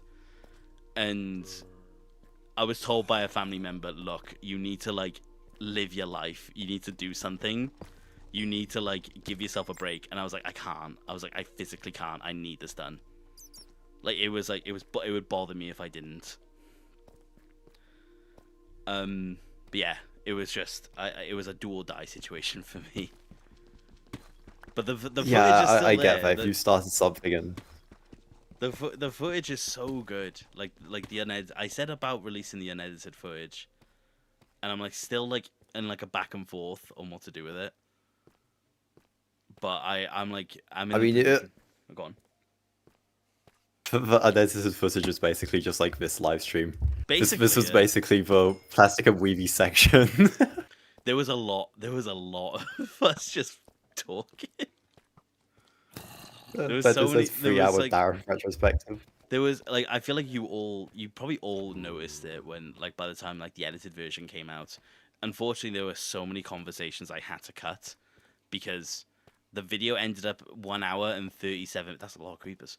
The video ended up 1 hour and 37 minutes. The unedited version of all of your footage was like an hour and 40 each. So I absolutely get why you had to cut it. yeah, I condensed down all of your guys' like footages into basically the equivalent of only one of yours. And that Yeah. like it hurts because I remember like cutting like so many great conversations, but I was like, I can't leave it in there. And that's why that video is that you just wall to wall conversations. Because I was cutting it down to the second. Yeah, no, I absolutely get why. Editing all that together sounds like a nightmare. The summary. Yeah, no, it genuinely does. The summary is I edited it by question, and all of your footages were in their own separate tracks. Like they were all like sat together, and like I would like find like where each of you like were doing your questions, cut them, like cut out like where you like a question ended and where another one began, and then just intertwine based with like how funny it was and like how you guys had a thought. There's like the odd occasion where I cut. Okay, well, this is an edit. This is a little thing. There was one instance where I edited one of, I don't remember whose it was, but one of the conversations I had with someone was edited slightly to where it seemed like everyone was having the same conversation, and like it's not like like no, like, so one of you don't talk in like perfect, like in perfect sync, and like it was just because it, like, everyone was like on the same topic weirdly at the same time. So one of you was like chatting away, but then it like cuts, and then like you were at like a completely different point of the conversation when he cut back to you. But yeah, I had to do it like that. Basically. I'm trying to think of. I'm trying to think of what part that could have been, but it's not coming to mind. I think it was somewhere in the mid zone. It was one of those It was one of the ones where like you guys were all thinking about it. I don't remember what specifically though. Okay. Why are there so many diamonds on the air level? Oh god, I don't know. In case you haven't noticed, I'm just kind of Luck running is on through. Weevy's side. Hey Weavy, you gonna make a video of ranking the ninja by who's the most powerful? I could. It'd be an interesting one. And I would like to know how I would like to know how my ranking would look on that, because I don't know the answer. But I could do that if you wanted me to. Zombie villager. It doesn't matter which one's the most powerful. Rust sweeps no matter what. That's my goat right there. Okay, wait. Back to season. Also, hello, Hero Knight. That was one How thing you doing? about season 3 part 2 I didn't expect. I thought they were gonna bring the Source Dragon Emotion Source icon back out. Yeah, I was really surprised they didn't do that, because I was kind of expecting Raz being in the Mysterio Monastery to build up to him like knowing his way around the Monastery of Spinjitzu, and for him to like subsequently kind of know where Lloyd would realistically keep the motion icon and then take that. But he just doesn't know his way around, and he just doesn't. The motion icon still hasn't come into play, which is really funny. Yeah, that shocked me. I really did. Yeah, Lloyd literally died in episode 10 before using that icon. Yeah, it was like that thing. It almost makes me wonder if they've forgotten about it. Like, it kind I of don't think comes I've across that way. forgotten about it. I think one of my friends recently, I cannot remember who for life of me, unfortunately, described a thing called Doc Wyatt's gun, Okay. which is it's a narrative device that's shown to you very briefly and will only come into play about 2 seasons later with incredibly weak payoff, and I think it's so funny. Wait, what if there was a 167-minute movie about Ninjago YouTubers battling to get their opinions become common consensus, like a Ninjago debate club? This would actually be sick. That would actually be sick. Crystallized video is gonna be nuts. I'm actually picturing a Ninjago debate club now. That'd be so cool. Although, speaking of Ninjago debate club, Bendo, I don't know if you're still here. In similar vein to what me and Plastic are doing, if you ever want to like join like a stream or something, please just say the word, and I would love to have you on. Yeah. The more the merrier. I'm not joking. I'm actually loving this. Like, just doing This is so much fun. I was in a call before this, and I was like, "Alright, I'm gonna go to bed. Bye bye." And then like I see you streaming, come on, and you're like, "Oh, Plastic join." I'm like, "Yeah, why not?" Sleep is for the weak. Ninjago gamer, Weevy, why what Ninjago gamer? Why do you hate Wildfire, Weevy? I don't hate Wildfire. Me and Wildfire, I will make an appreciation video to Wildfire if I have to. Bendo, yeah, I'd be down to hop on the stream sometime. Oh, bro, I would be honored. I would actually be honored. Yeah, I'd love that. I'll do more streams. Like, I want to, like, I'm not, like, this is gonna like fully encourage me to do more. I'm not joking. Hypnoscales, which creators do you want to collaborate with? Try to get on the quiz. Okay, I had a couple of these that I had in mind. So the 4 I've already done with were like, I was so glad to get them on. and I want another. Okay, Plastic. Again, this is like something I've never mentioned to you. I do want to do I'm thinking of a collab video where all of us are on one big call, and I think Ooh, that'd be that really. would be so sick. I think that's got so much potential. That But would be so much fun. yeah, damn, you I really think I would started probably this be I like, hate wildfire thing. I don't.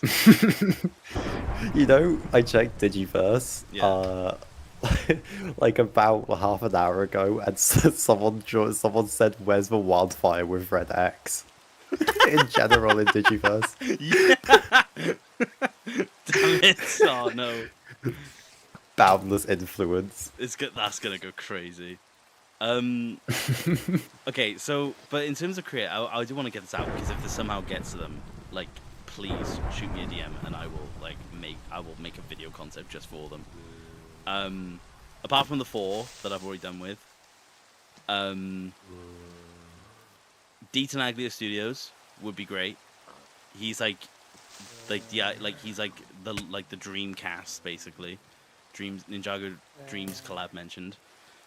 Um, yeah, I was a fan of D Tenaglia Studios like when he was like doing the stop motion series, and even like when he was like doing like the first like Ninjago movies that he did. So he would be the big one. I would love to do that. Yeah, that AL one would two be really three good. in similar vein to D Tenaglia. I watched him for a very long time, and I would love to get him on as well. Ooh, yeah, AL123 makes loads of stuff. Parachuting Kitten would be cool. That'd be another really cool one. I feel like she would be great. Yeah, for she a would quiz. actually be so much fun to have in the video. Yeah, she'd be great for a quiz. She seems to have like crazy Ninjago knowledge. Yeah. Oh yeah, for sure. Ooh. Who else? That's kind of it for the most part. Brick Legends. Unfortunately I'm not familiar with Brick Legends. I know like the name. He does some really sick mock stuff. Oh But yeah. he doesn't really do like show content. Yeah. I because I recognize the name, but I didn't know where from. Hello Chase. Yeah, his mocks are so good. Yeah, okay. The only other one that's come to mind for me is Generic Stud.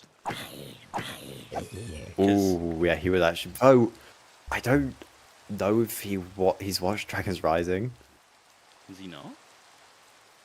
As far as I'm aware from his videos, I don't really think he has. Okay. I don't know. I've never spoken to Generic Stud. I don't know his life.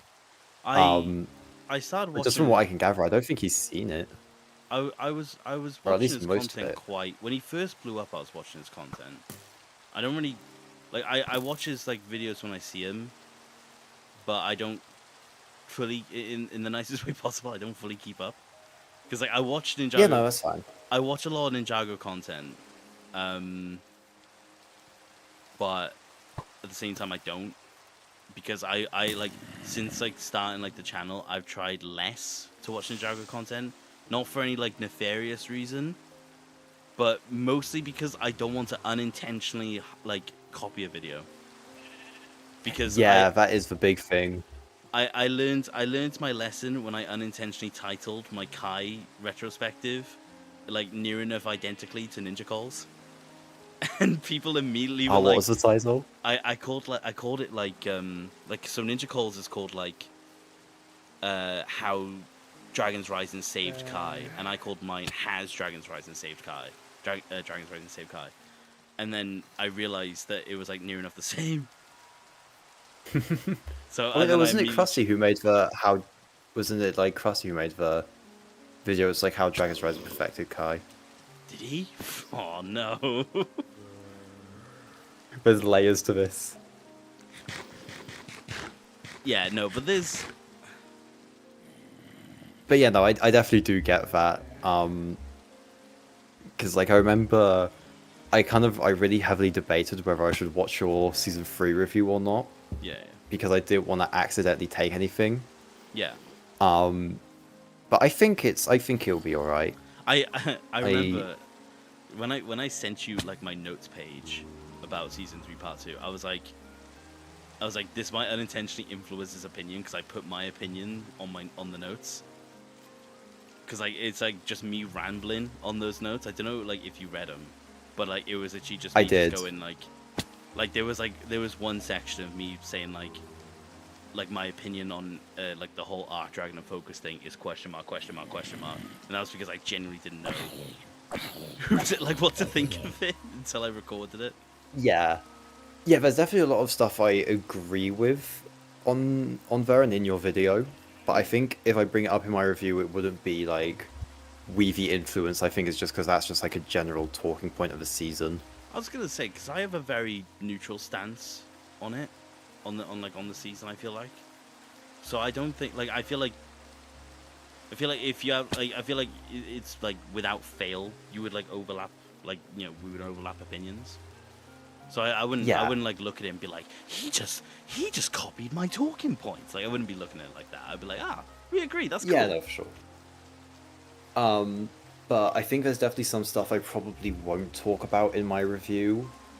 Because I don't know, I thought the 40-minute section dedicated to how good the reveal blades were was a bit weird. I don't know if I'll include that in my review of the season. Okay. But other than that, hey, listen, right? the reveal blades are weird. It's not I don't like them. It's just they're strange. And like I said, I don't get why all of them got like the Aaron returning blade gimmick because Kai does it. And like it wasn't the same prismatic blade. It is a little bit weird, but I don't know. Dragon's Rising has never been like particularly good with like set integration. Yeah. A lot of it is very random, and like even a lot of their minifigure designs kind of like really fail to interpret what the sets make. Yeah. Like for example, Cinder having just like this weird grey blob on his head, when like in set it's very clearly supposed to be this like really cool swirling smoke with a bunch of just like really cool detailing. You just don't have that in the show. I don't like. And I think just because of that, reveal blades being made in like an Empyrean oven is like better than most set integration, so I'm fine with it. I just don't really care for the whole concept of like, hey, they just made the exact same blades, but like they do it a little bit better. Like, That's fair. Yeah, it is cool. a bit like unnecessary, but like, they do look really cool. Like they look cool, and like I'll give them that. Like I really like how they look. Like the actual Lego mold itself looks fantastic. That's about it. Yeah. But I don't know. I think at this point, reveal blades being made in like an Imperium oven, in the same show as a Lloyd mech being at the administration and a J chicken jockey being found in the land of Lee, it's pretty low on my like rankings of jarring set integration in DR. Yeah. Ooh, you got a question for you from Hazard. Ooh. Oh, Plastic, are you going to include Cole showing up at Eagle's funeral and saying putting his hand on his shoulder in your review? Funny scene says he never met him. So, hang on. In Digiverse, I think this was either Gino or Toasted, made such a good image coming from it, like from that scene. I don't know if there's any way for Weavy to show it on stream. Okay, I found it. It was Gino. But Weavy, I'm just gonna send you the screenshot from Digiverse when the episode's leaked. I can see if I can pull it up, but I'm like really bad at like OBS stream. That's fine. Hang on, there's a screenshot of Gino like pointing out initially, just being like really glad that Zane was there to comfort Cole losing Eagle, because they were just so close to each other. And that's another really good one. What? I'm sure you guys. Sorry, Plastic. Bendo just said. So Joe. Okay, I know you're working on your script. I'm not gonna like drop what I know about your script, yeah. But Bendo just said is season 3 review has surpassed 30 pages. Oh my God. 30 pages. Oh, oh, Bendo, how long is that going to be? that's. Like, I real mean, surely talk. that's going to be like hour and a half, right? At least, right? That's going to be longer than mine. And I thought mine was long. By the way, Okay, I've we've lost very, where I made. very, I've very lost where I made quick. my base again. Oh, that's unfortunate. I'm just like For, running around. we Weevy, check out this image Solomon Digiverse page. Okay. Oh wait, yeah, you can't check because you're playing Minecraft. Wait. No, I'm looking at Um. it. I feel bad. I'm gonna It's have to so like. good. Hey, if Plastic, if you want to post it on your Blue Sky, people could check it out by going to your Blue Sky page. No, I didn't make it, and the original creator slips my mind. But for those who want to know, it's an image of like Zane having his hand on Cole's shoulder, with the text on the screen. Get me out of this funeral, dog. I don't even know this dude. It's so good. I. That's hard. Bendo, It's such a funny moment. no clue, lol. Reviewing the season has not been easy. Bendo, honestly, I agree with you. Plastic, like, by the way, Bendo, if you do want to get in on this call with us, just let me know. I know you said about joining at some point, but that's up to you. So Bendo, for reference, when when episode 19 and 20 got leaked, for legal reasons, I didn't watch them. Zing. I will never not make that joke. But I told Plastic and Krusty, I was like, I'm immediately getting on this because I know how difficult this is going to be to make. And I spent the entire week between the leak and the actual release making the video. And that was the only reason I was able to get it out that day. To be honest, I was actually kind of shocked. I was expecting more people to put out their reviews on day of release. So I was like, I posted mine, and I was like, waiting for like other people's reviews, and no one posted one. And I was like, okay. Like I know, like Garmadork did an early impressions. I remember seeing that. That was a decent video. Oh yeah. But that was it. I was expecting more. Chase, what's your favorite episode? What's your favorite season of Ninjago? That's difficult. Plastic, do you have the answer to that? Oh okay. I've said this multiple times on my channel. I love Dragon's Rising season 2. It's so good. Oh, It's I thought you were so gonna say good. season 11. No, season 11's like good, but it's a similar situation to Krusty. Surprise, surprise. Not being those allegations. Where it's like I do like it, but it's not my favorite. It's really good though. It basically took me the whole week before the season drops to watch everything and take notes. Bendo, I did that over the course of like 6 hours in one day. I'm not joking. Yeah, and he's doing it on both parts as well. Yeah, I was gonna say Good luck. both. Me and Plastic were talking about this earlier. We have a lot of conversations. We do. I was talking to Plastic about this earlier. I said to him, I was like, I can't imagine doing a review on part 1 and part 2. There is simply too much in both of those parts for like one concise video. Like, I don't Yeah, think I could get away with it. I definitely can imagine. It's very hard. It's not easy. Someone in chat said, I swear Zane did know Eagle.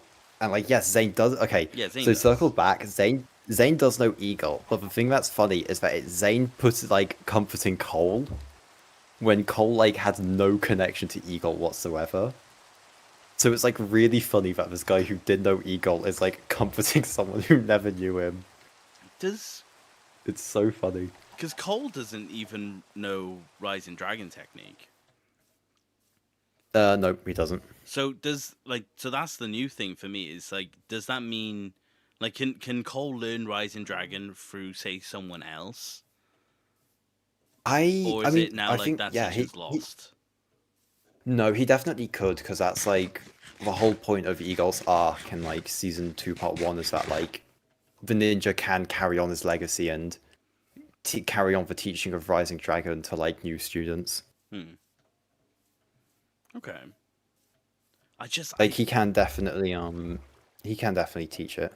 I will say I do really like the He's scene what it. of I do really like the scene of Zane learning Rising Dragon because like it's cool.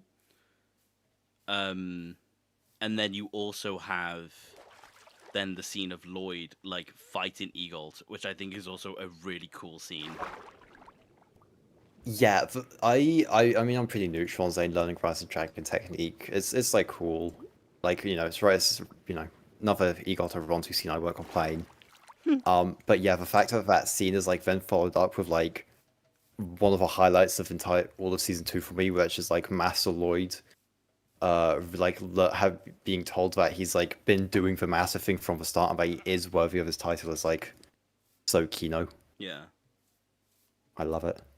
I love Dragon's Rising season 2 so much. It's You like can probably tell by how many like videos I've made about it. I was gonna say you definitely Joe, you are the reason why I need to rewatch season 2 part 1. Okay, weird thing, I have rewatched season 2 part 2 more than season 2 part 1.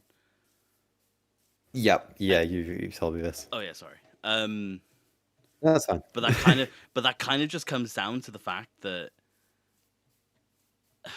in the harshest way possible, the Tournament of the Sources does interest me more.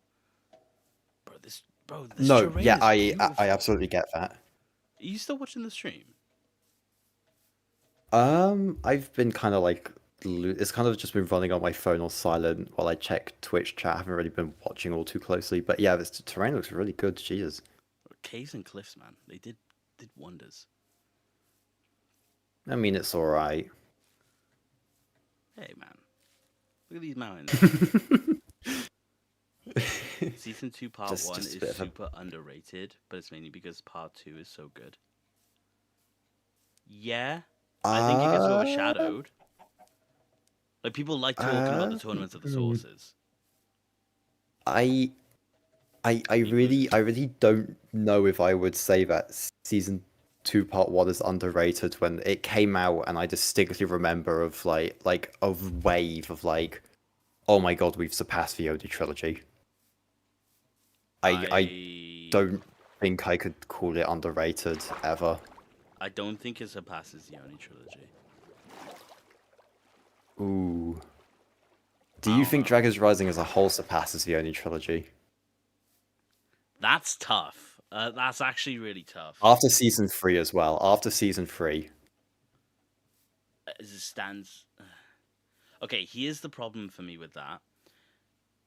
The Oni trilogy has an extremely special place for me because I've been around. I mean, I've been around with the show since um, the beginning. I remember being a kid and watching the pilots. But the thing for me was that the Oni trilogy was the moment where I went, "Oh, like this is it. It's like we are witnessing peak." You know, so it's difficult because I've also had that feeling for Dragon's Rising, and I think if season 4 is to the standard of season 2, it will. But because of season 3, and because it's like the first instance of me having like fundamental issues with Dragon's Rising, it's the moment that definitely made me go, "Oh, okay, there's definitely some issues here." You know? Yeah, that's fair. And I'm not saying the Oni trilogy is infallible. Like that's not Oh the yeah, no, argument I'm OD making trilogy at definitely all. has some problems. I will say I defend the Oni trilogy more than most. I think I I'm mean, much more of a fan of it than most people. are you? I don't know. It's like it's I kind of like the most popular part of like the entire franchise. I I don't know, man. I really like March of the Oni. Like I will defend March of the Hmm. Oni. Okay, yeah, maybe. I Maybe. Okay, yeah, maybe you are. because To be fair, I do like Macho. It's good. I think March of the Oni again has its issues, 100%. Like it does. I could point out a handful of issues, but I think on like an overall scale, I think the Oni trilogy is really cool, and I find myself fairly actively rewatching it. Yeah, I that's valid. Well, more specifically, Master the Oni holds my favorite scene in all of Ninjago. Like without fail. Ooh, And you which one maybe is it? it might actually somewhat surprise you. My favorite scene is the conversation between Garmadon and Vinny. Nah, that's a valid favorite scene. It is my That's a favorite. really, really good scene. It's my favorite scene in the entire show because it tells you so much about both characters. Like, it tells you a lot about Vinny, and it tells you a lot about Garmadon's mindset at the time. Yeah. And I think Yeah, no, that is a super valid favorite scene. and like I said, like the thing about like I said, like Vinny goes so underappreciated in that scene because he is overshadowed by Garmadon 100%. But the thing is that like Vinny is like terrified of Garmadon. He's in awe because it's Garmadon, but he's terrified of Garmadon, and you can tell he is because when Garmadon wants to ask him a question, he freezes up. And Yeah. as soon as Garmadon like just says what's more important than survival, Vinny immediately loosens up, and he starts like explaining all like the things and like goes into detail, and you can really see how it resonates with Garmadon, and I love it. Like it's such a that's so fantastic valid. scene. It is. Does it hold does it beat out the big crazy fight scenes, but like in terms of like an emotional scene, like not like Zane's death kind of emotional, but like as an emotional like emotionally driven scene, that one's perfect. Oh yeah, absolutely. I love it. Yeah, that's fair. Where can you watch the Oni trilogy? I can't find it anywhere. I mean, it depends where you live. Like in the UK, you can watch it on ITVX. Like that's like the main way for Ninjago. Like that's like the only place I find in the UK that uploads Ninjago content as it comes out. Like that's how I watched it for that's how I watched it when season 3 part 2 when it came out. Because you guys should watch it officially, because we can't let leaks get in the way of Ninjago. Yeah, please support the show officially, guys. I really need to rewatch this season officially. I really need to get to it. Bendo wants to join. Oh. Oh, wait. Oh my god, so fire. Bendo. Right. I'm adding him in. It might create a new DM, right? Okay, yeah.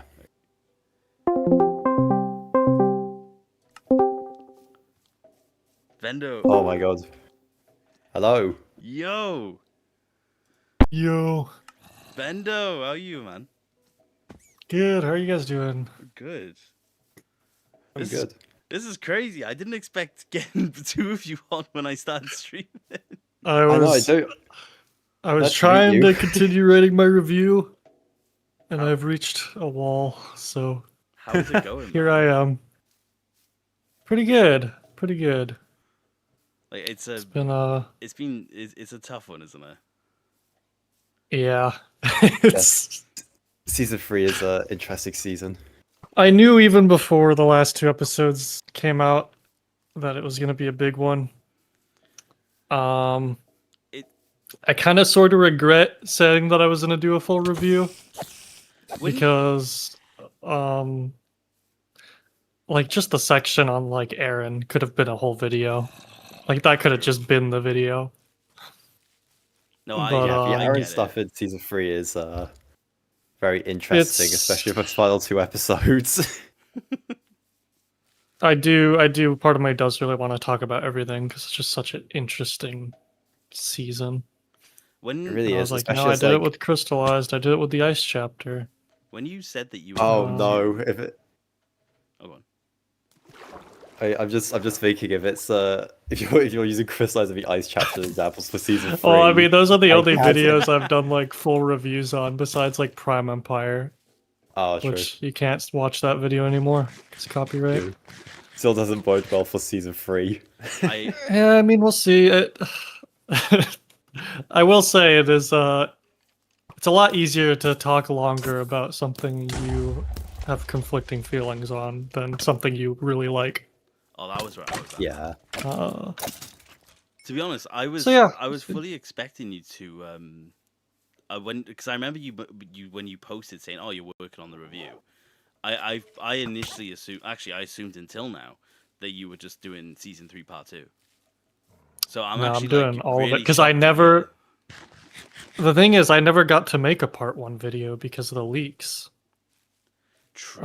I Because a week fully. later. Yeah, and I'm honestly kind of glad that I didn't now because it's nice to have the whole package so I can like discuss everything at once, especially with Aaron's story. Do you, Because I know for Yeah. a fact if I made a video on Aaron when part 1 dropped, it would not have aged well.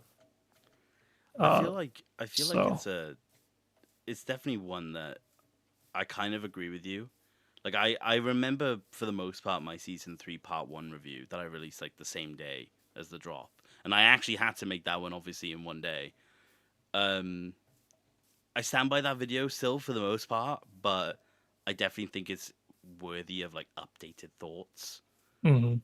But I don't know Yeah, part 2 what. changes quite a bit Yeah, but I in think like retrospect. there is still a lot of parts of it that are still fairly like ironclad for me. Yeah, that's for sure.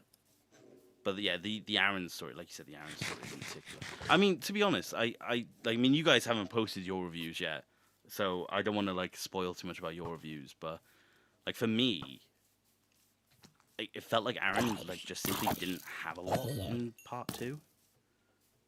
Like, I feel like you guys might disagree with that firmly, but I disagree because I think my take on the Aaron stuff is that it's all really good.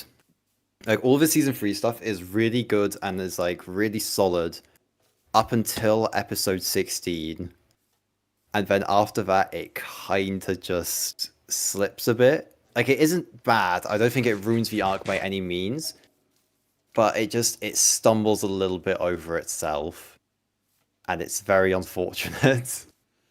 yeah, I think because I say about this in my review, um, the thing that bothers me most about it, about Aaron's story specifically, is it felt very much like season 2. In season 2, they were like, okay, it's time for Aaron to to find his parents and be reunited with his parents, and then they reunite them, and it feels like just nothing happens after that point. Like Aaron's parents have such a minimal role in part 2, and for something that's been built up for so long, I was like, well, I wanted more. And I think that's like where my Yeah. frustration kind of comes from. And again, I made this point at the end of the review. I was like, I was half expecting them to end off with Raz kidnapping Aaron's parents and like holding them, because it would have been a way to continue the Raz and Aaron story and like really change up like how they were going to approach it, but they didn't. So I was like, oh, I guess they're just kind of done with this plot points. Because I feel like now, especially with like the ending of the season, it's like, well, they can't really have much of an interaction now because Aaron's been sent off to the middle of nowhere. Yep. So it just feels very much like, oh well, what's next? Like what's next for Aaron's parents? Like, are they even gonna have a speaking role Yeah. in season 4? I mean, I have to imagine they do, since I presumably they're still at a monastery with Cole. But I don't know. My biggest problem with the Aaron arc is that, as like, again, all of it's really good until up to like episode 16. Episode 17, he doesn't do much. He kind of just expo dumps about Thunderfang a bit. But I think his interaction with Lloyd in episode 18 isn't very good, because he immediately, like, actually in episode 16 this issue is present as well. A big problem I have is that he starts complaining about his lack of elemental powers again, which I Yeah. get. I kind of get what they were going for, because it's like, oh, Aaron kind of doesn't belong with a ninja team. He doesn't belong with Raz because he can't live up to that warrior mindset that Raz is kind of trying to get on him. Mhm. But I don't know. I feel like Aaron complaining about his lack of elemental powers and treating himself as like incompetent because of that, when he's just spent the better half of a season with like one of the strongest warriors in the merged lands, who doesn't have an elemental power is just a kind of really baffling move to me. Yeah. I don't know why they did that. But like The, I can't like I get what they were going for. Like I get the general message of like, oh, Aaron kind of feels like he doesn't belong, but it's a bit muddied, I think.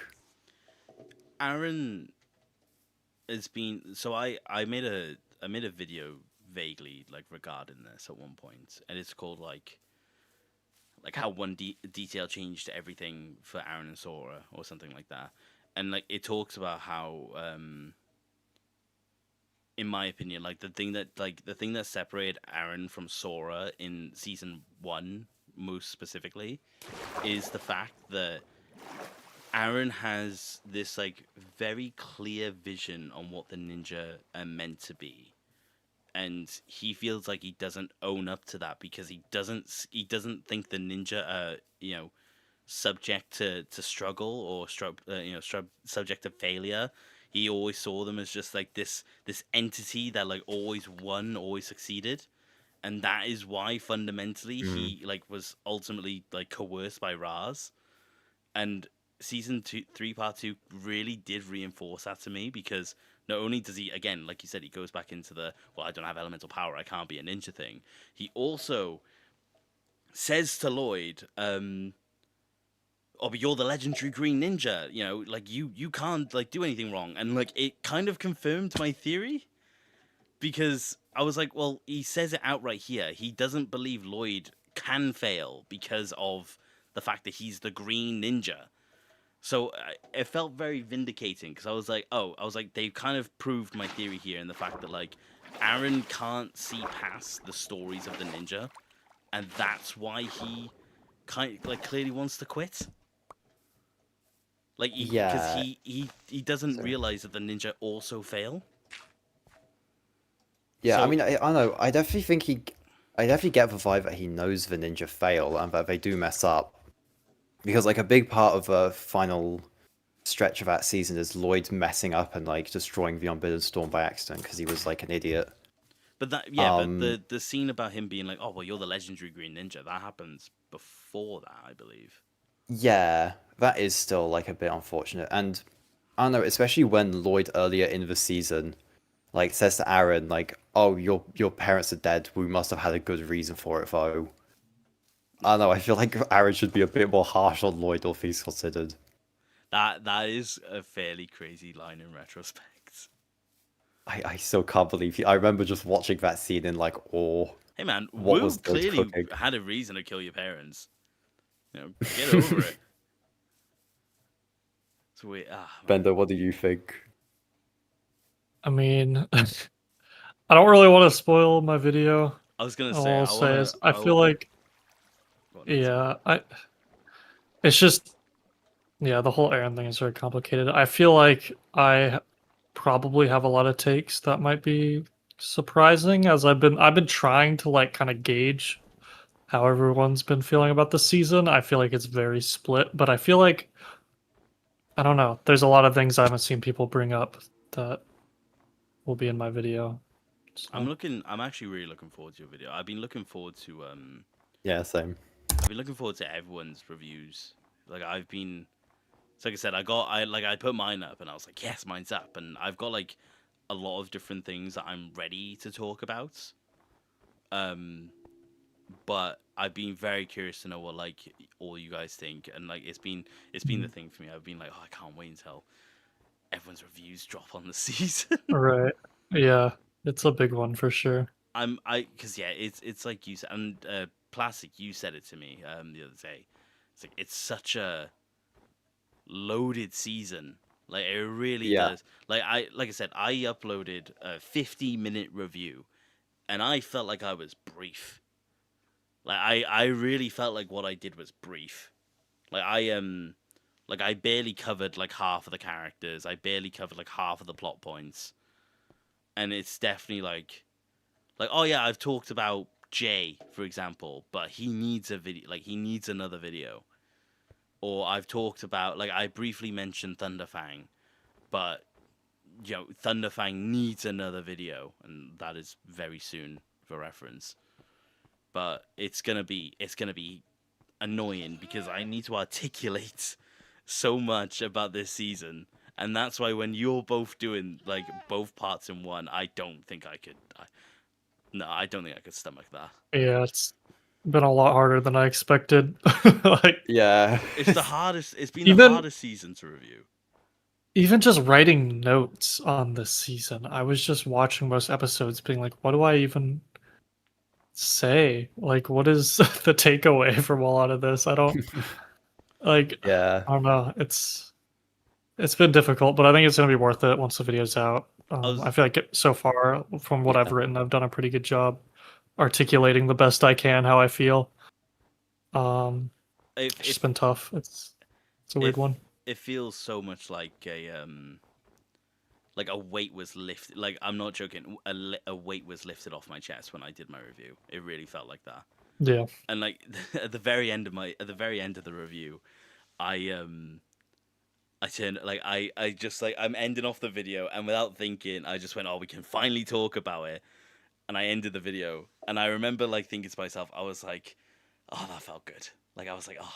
Yeah. Like I was like, it was like there was like a deep-seated passion where I was like, oh, I'm so happy I can just put this out.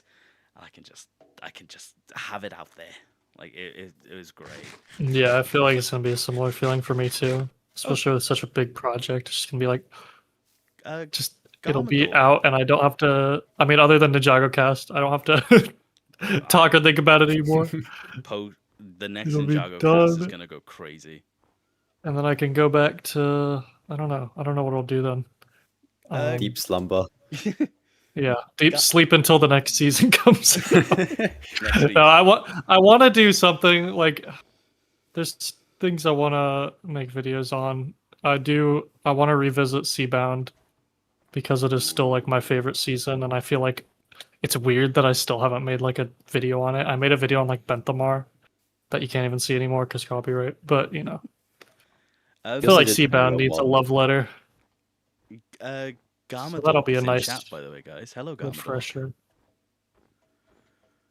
Hello, yeah, Garmador. no. Well, everyone's pulling up to this live stream. I know. I was gonna say Let's everyone's go. pulling up.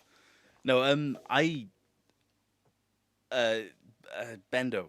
Yeah, you might be surprised to hear this. Seabound is one of my least favorite Wild Brain. I think we had this discussion on the quiz. I don't Did remember. we? Oh, we must have. Yeah, no, I feel like you brought it up. it's not like sharply my least favorite. I mean, cover your ears. I know Plastic. It is Seabound's a season 11. divisive season, and I need to stick up for it and explain why it's peak. Because It's I good. cannot, we cannot have any more Seabound slander. No, Okay, Seabound in has which case- issues.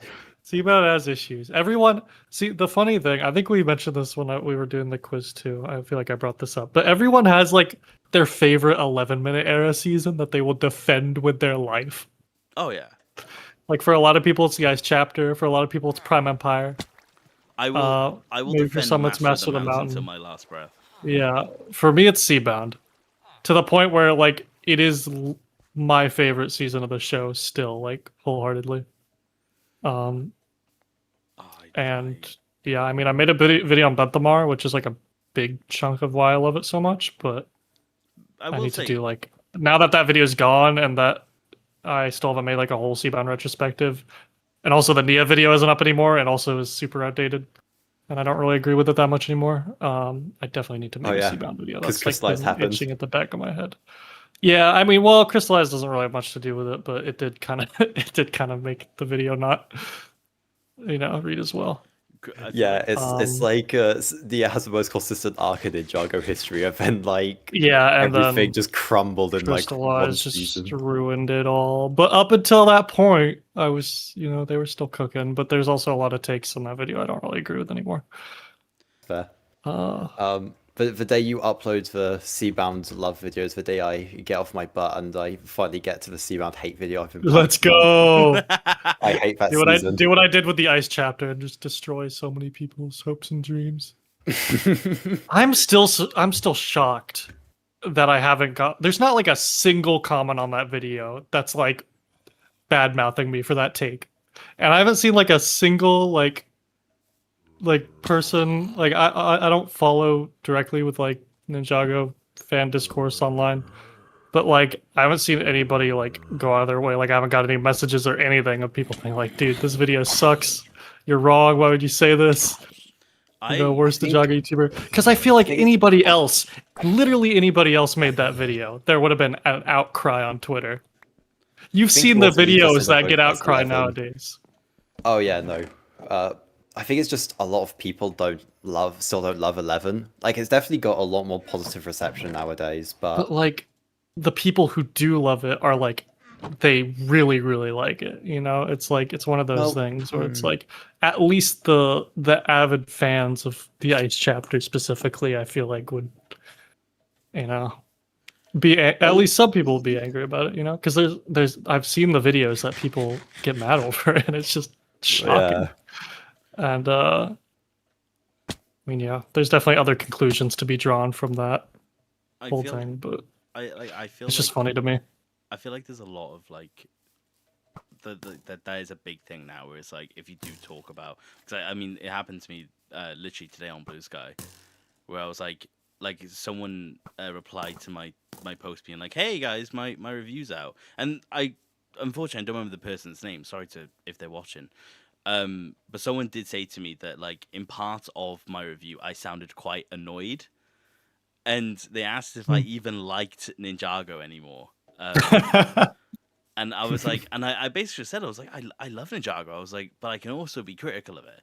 And it did make me realize, I was like, wow, I was like, if criticizing Ninjago means I'm gonna get like hate essentially for it, and again, not in the way of like, oh no, people hate my takes. Like, I welcome all criticism, but Right. I definitely had a moment where I was like, damn, there are some opinions I definitely should have mentioned. So there is yeah, no, you have to be very careful, especially when forming a critique, to make sure like all your points are clear and like that you don't miss anything, or else, you know, people are gonna miss part of your perspective, and seeing the whole perspective is really important. It's funny. It's funny though, because a lot of people do like my main hot takes is that I just like things that people don't. Like, I personally don't get the Masako hate. Like, I think Masako as a character is fine. I think the Masako hate is mostly just like a Ninjago Twitter / whatever, like Blue Sky Reddit thing, where it's just popular to hate on her because it's been such a thing for such a long time, and I don't think there's actually that many people as it seems. I think it's just blown out of proportion. Yeah, it's one of those kinds of things. Hating wildfire is like hating water. I don't hate wildfire. Like, okay, but Weaver, how dare you? Weaver, you hate Seabound and you hate wildfire, so you actually hate both. I'm gonna like. This reminds me of when I like got a comment being like, "Oh yeah, Krusty, #1 Harumi hater." I'm like, in the back of my head, I'm like, "Oh no, I'm gonna be like branded as the wildfire hater." I'm like, this is gonna be it. I think that's a good good title to have, though. Really unique. It's so funny because I can make a whole hour-long video on why I hate the Ice chapter, and nobody calls me the Ice chapter hater. People just don't care when I like. It's so funny to me. I don't understand. Why I've been like so immune to this like criticism. I don't get it. It's funny. It's funny because people are now like, "Hey, you hate wildfire," and it literally stems from the fact that I just forgot to talk about wildfire for like the first year of my channel. Like, it was not I was spiked. It was out of nothing. Like, it was like the only video that's like not now visible on my channel is my season 2 part 2 review. Because of copyright. And if you watch back the video, well, if I watch back the video, I literally don't even say her name. Like, I don't remember her at all, and that's literally just because the season 2 part 2 review is the last video I ever fully scripted, and it's just a case of when I was doing it, I just simply forgot because I was trying to get the review out. It's so funny. If it gets wildfire, everyone loses their mind. How dare you? How dare you? I'm gonna. Okay, but like the absolute sin of making a Tournament of Sources review and not talk about wildfire and by extension Roby actually criminal. Okay, I was gonna say I don't even think I mentioned Roby in the video either. No, Roby's so I must goated. do. I must do. I remember like It's also seeing, really funny because like, oh, go ahead. I was just gonna say I remember like seeing like the first images of Roby like with his like selfie stick, and I remember at the time just thinking, oh, I was like, oh, that's gonna be the season. Okay, like I remember like that was my exact reaction. I was like, this is what we're in for. No, but then Roby was epic. True. I like how serious he gets at the end of Roby's so season 3, peak. part 1. No, I love Roby. Yeah, Roby's such a I great think character. Roby's actually like genuinely one of my favorite parts of season. He should be terrible. 3. By like every metric, he should be awful. That is the But he's like perfect so description. funny. He's actually so funny. He is. Like I don't know how they did it. He's just so Sang Zoo. That is the perfect description of Roby. You should hate him. Like that's actually You perfect. really should. Like You're supposed to. yeah, But he's just so like, he's actually so enjoyable. I don't know. I just don't get why. Like I feel like okay, here's my hot take. I don't know. If he was in the 11-minute era, people would have hated him. Oh, absolutely. Maybe. I don't know. I think it's almost a It definite. depends on how it would have been paced. Because, like, obviously with the 11-minute era, like, be very different context. The season as a whole would be very different. Yeah. Like, Dragon's Rising Season 2, Part 2 cannot exist within the 11-minute format. True. No, I mean, not it that's actually possible. true. Ice Chapter and Fire Chapter happened. I mean, yeah, but just like in terms of pacing, because like the thing with 11-minute era is Yeah. that every single episode, because they still follow this rule, of every episode has to have at least one big like action set piece. It has to have like some kind of through line. There has to be something, and it really affects the pacing when you chop that in half, basically. Yeah. So now you have like twice the amount of, action that you have to put in, and then you have like twice the amount of like somewhat kind of through lines that they, sometimes they give up on some episodes, but and then they'd also pace it differently where, in 11-minute era, they dedicate a whole 11 minutes to like a flashback or something like that, or a little B plot, where in Dragon's Rising, they split up the time very differently. Yeah. I just don't think it would be a very different season. Yeah. Hazard asked, what do you think of the Finders from Dragon's Rising? Does anyone actually have a strong opinion on the Finders? I don't really know if you can. If you go in, if you stay in Digiverse long enough, you'll find that a lot of people have some very strong thoughts on the Finders. Really? Really? Yeah, quite negative ones. Very negative opinions the on the Finders Finders. in Digiverse. I Yeah, think they're the, cool. The Finders can never do anything wrong. I think the Finders would make a fantastic spin-off show. Yeah. Dude, even just like a fun like slice of life show. Like it doesn't yeah. even have to be like, it could just be like a fun episodic like slice of life. And That would be really sick. Jim Bodds asked our opinions on Frack. See, he's interested. I really loved Frack in the tournament. I think that is his peak. But he continues to be really fun. I think he's a funny guy. I can't lie. They, I got the opposite opinion to you. I think he was at his worst. really? He has. Nah, dude. He has like one of my favorite scenes in that season. Sure, like the scene where he Yeah. holds up the mask and then he refuses to put it Yeah. on. Like that's sick. But other than that, I think he comes into his own in season 3. In like I mean, I can definitely see that. He definitely becomes more of like a solidified character. Because like in season 2, he really he has a character, but he's more of like a plot device. Because But I just think that moment in season 2 is so strong, and just that little arc, like such a little screen time focused on it, yet it has such a big impact. That I Yeah, think is really they- impressive to see how it plays out. he has one of the worst. Season 2 is just kind of there.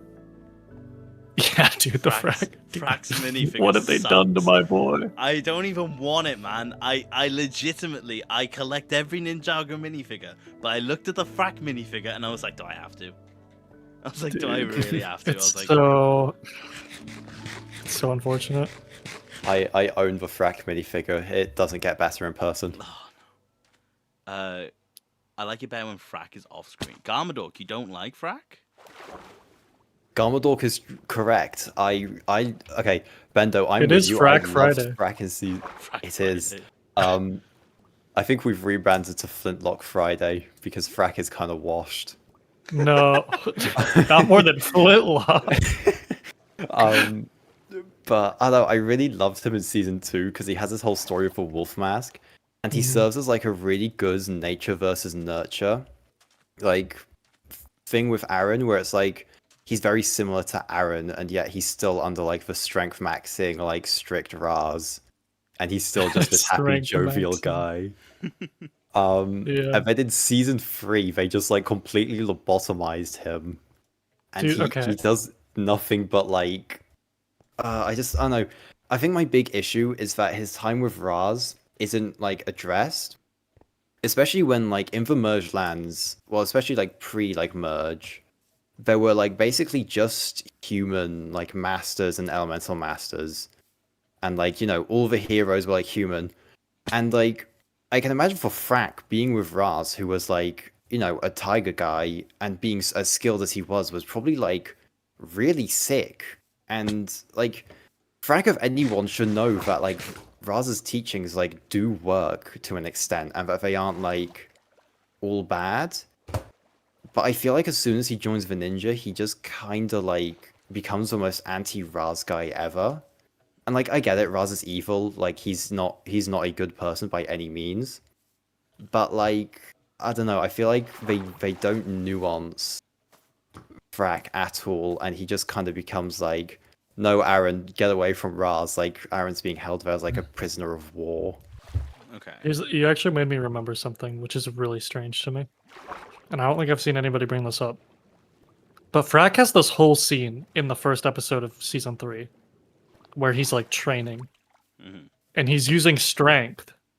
Yeah. And he's like messing up the whole like training arena. And Lloyd's like, "Hey, that's we don't do that. That's not how we do things." And Frag is like, "Oh," and he's like, "Yeah, you can actually take a break." He's like, "I can." It's like, "Yeah, I'm like a chill teacher. I'm not like that Roz guy." And it's like, okay, this seems like it's setting up like at least some kind of arc where Frag has to adjust to Lloyd is his new teacher. And he has to kind of learn, like rewire his brain to not rely on strength, and to kind of like adjust to how the ninja do it and learn spinjitzu in that way.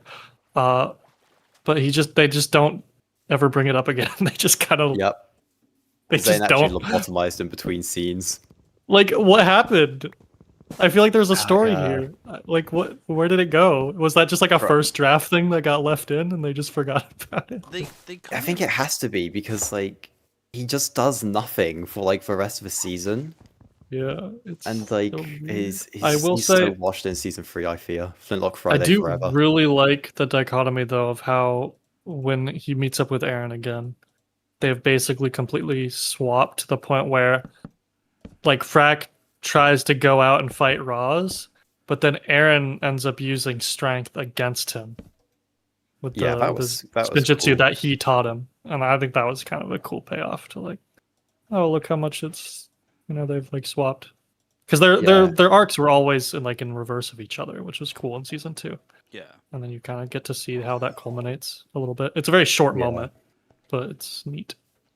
It's also I don't know, it's really cool, but it's a real shame to me that they don't like elaborate on that, because Aaron didn't like hesitate at all. Yeah, to just like he was like fully like I want to beat up my little best friend. My best friend. Yeah, Raz didn't even like tell him to. Raz didn't even like tell him to do that. He just went for it. This was that was a good point.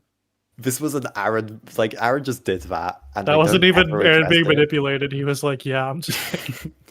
Aaron just really wants to kick Frack's face. He's very I think it's mostly because he's so desperately defensive of Roz because he needs him so bad. He's like, I don't care. I'm not letting anybody hurt him.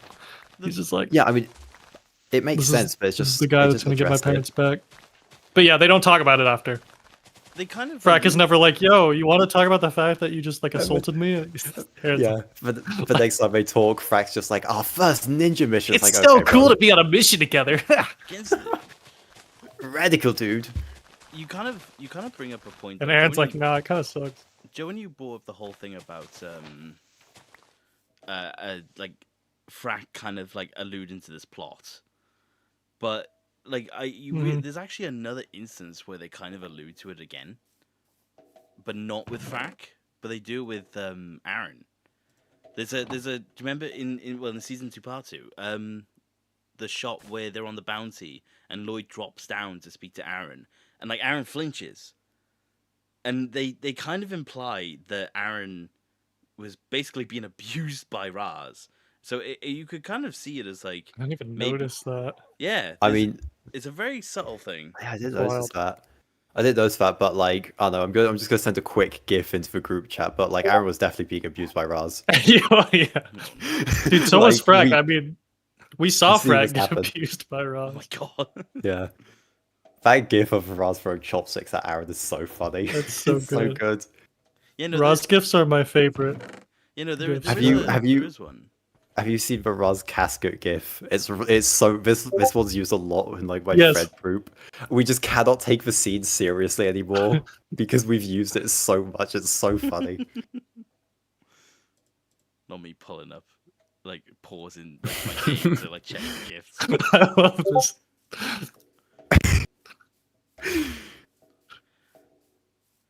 I need to get better at live. Roz is so good. I love Raz. Roz. He is. He's like the Spoilers best for my part of review, but I season still love 3. Roz. Can I? Raz is like the best part of season 3, except for like Jay.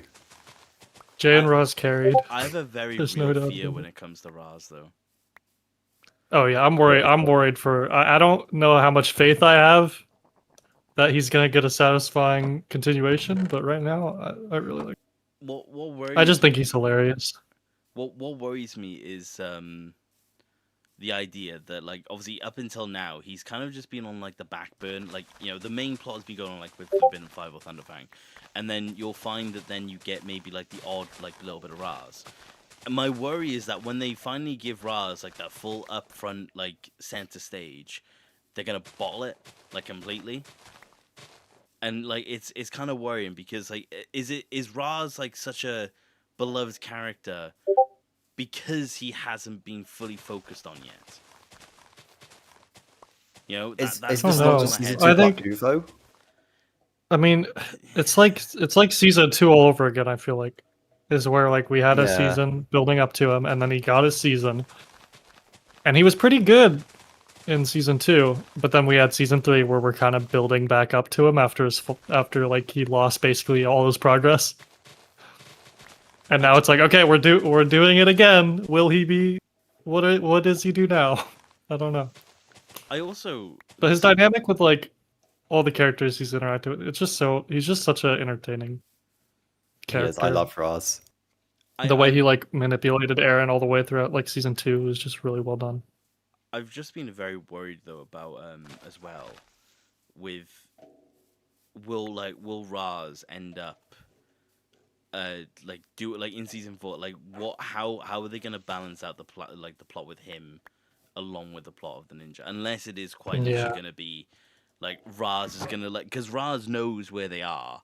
Is it gonna be a case of maybe like Raz is gonna like be messing with them? Like, is he gonna be like popping his head through the portal gate, going, "Hey, could you come? Do you want to come back through?" Nah, shuts it back off. I think he's just gonna ignore him. I think he's just gonna go do his thing and hope that they Yeah. don't meet up in time to stop him.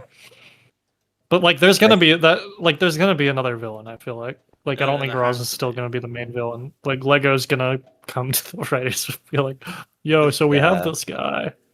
They're gonna be like, "Hey I'm guys, kinda- I know I'm how kinda much you thinking- love Thunderfang. Oh, we no. got Thunderfang too. Thunderfang Two to Thunder, Electric two Boogaloo. Fang. You guys ready?"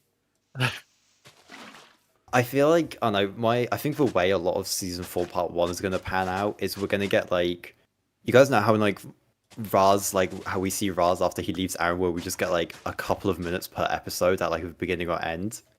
I have a really Yeah. strong feeling that a lot of this season 4 part 1 stuff is just gonna be like him doing It's like gonna be like Rogue. him aura farming and like completing the plan. It's gonna be like Well, Rogue, where we get a scene of him in like episode 2, and then 3 episodes later we see what happens next. yeah, exactly. And like I don't know, maybe he'll show up in the mid-season finale and like absolutely dunk on all of the ninja. Once again, reaffirm that he is the goat, and then leave. Or But I think the lose. ninja. In the Yeah. yeah. Is But I think with at least with where the ninja are ending up, I think the Sora, Wildfire, and Frack plotline is probably going to be a bit more chill. I imagine that one's going to be a bit more character driven. I think Jay, Nia, and Kai, because I don't know if you know this take of mine, Bendo, but I think they're in the land of monsters. So Yeah, I I've think seen a they're lot of going to people be saying trying to. that. So I think they're going to be trying to get out there again, and I assume Lloyd and Aaron will be faced with like the new villainous threat of the season in what I presume is the wildness. I hope. Oh no! Don't Yeah. say it's the. I haven't thought about that. No. Don't be I the think they're in the wildness. wildness, Weavy. It has to be wildness. No, no. It's the only realm with trees, Weavy. It's the only Okay. one with trees. I've been really confused because I've been seeing a lot of people saying the Never Realm for some reason, and How? I'm like, Who are those guys? this is Yeah, we need to speak like to those the guys. biggest cope.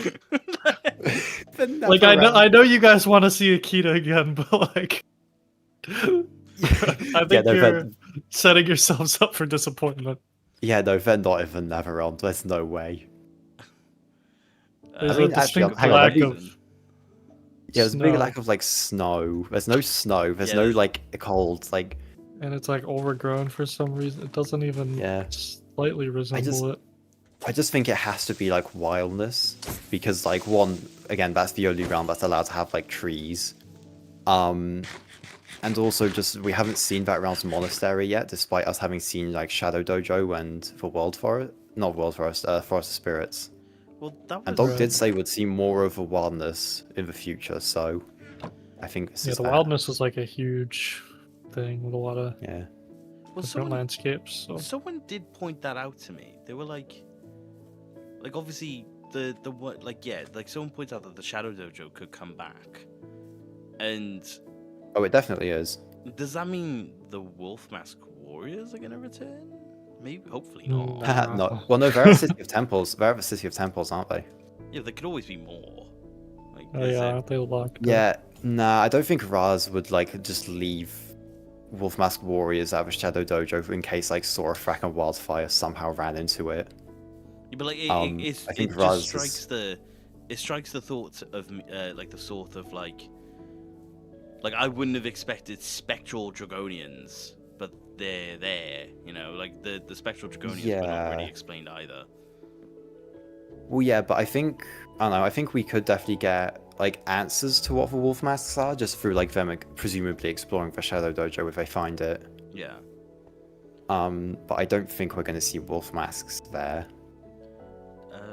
Especially since the Season 2 Part 1 sets, I think, are starting to retire, and LEGO won't be able to sell product, so they don't care. But why does it feel like those sets have been around for years?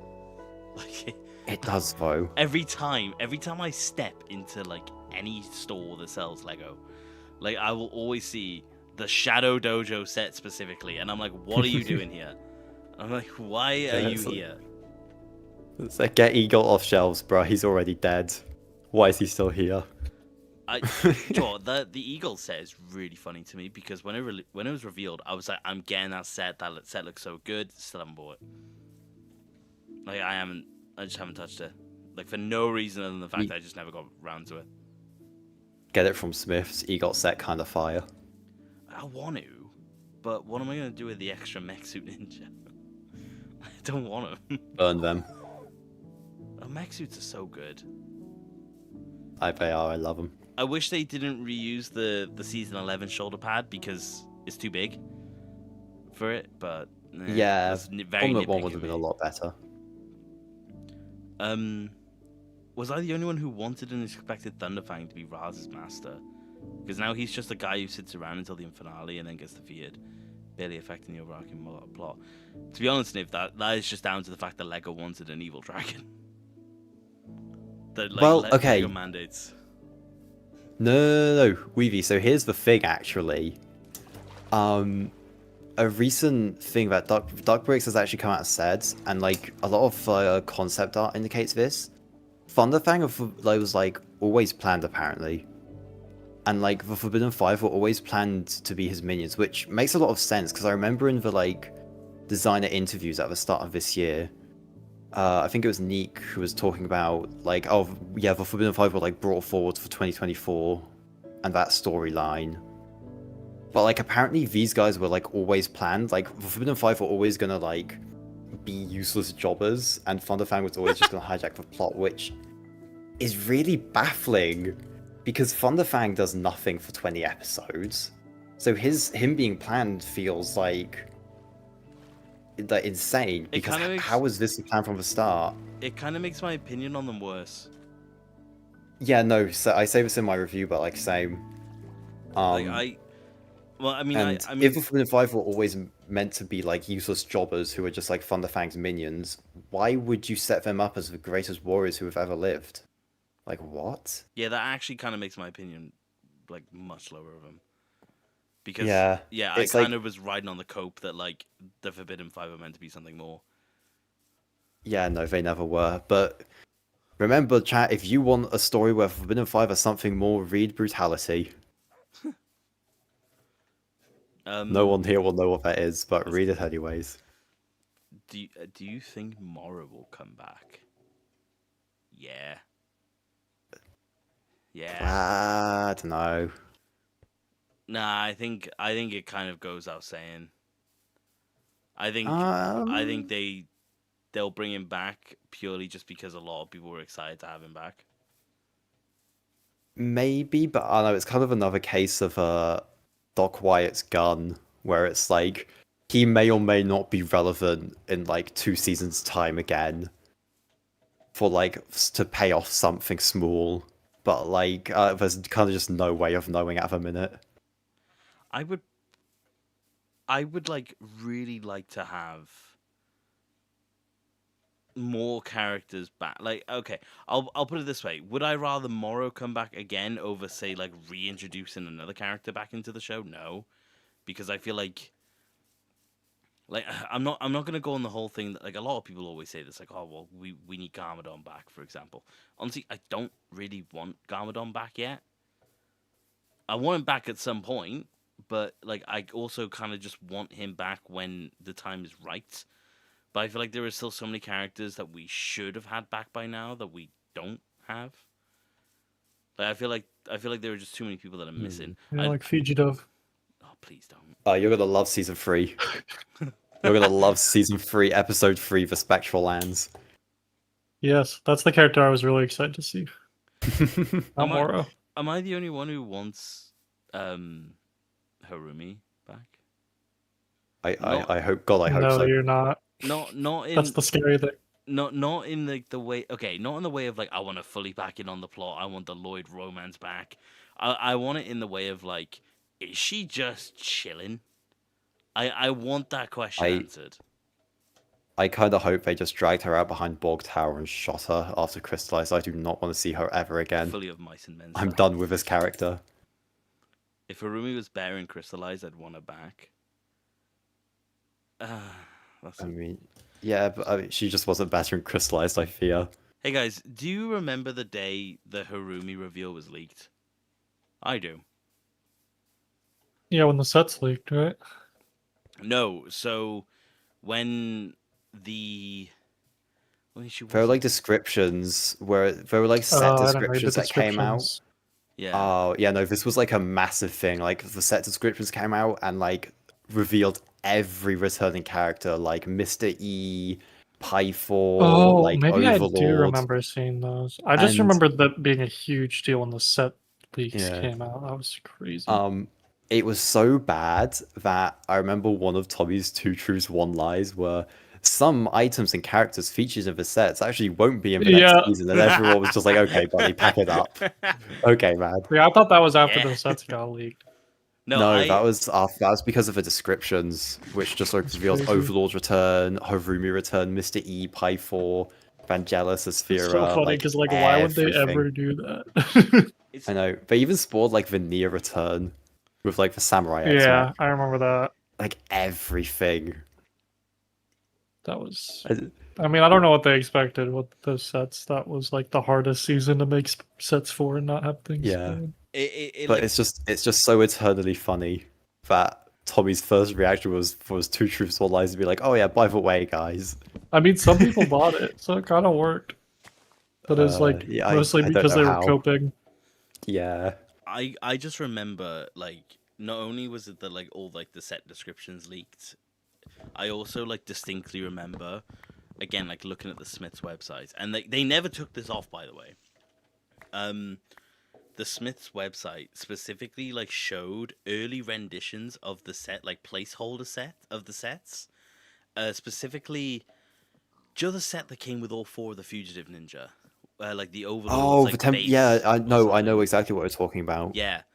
So that set, for some reason on the Smiths website, a couple of the images were like early like renditions with like placeholders. So there was Yep. a version with like this like an image that had like this really weird Overlord, season 13 Cole, some like just like a flat white Zane. Zane wasn't even in like the actual images. It was just like a blank white minifigure. Like it was like really messy. And it, like for some reason that image has just like been seared into my brain until the end of time, because like I just remember seeing that image when like the first time, and I was like, what is this? I was like, what has happened? Like they like honestly, Lego kind of deserve a round of applause for how much went wrong with the release of the crystallized sets, which is a Yeah. shame because it was a It's really good wave. amazing.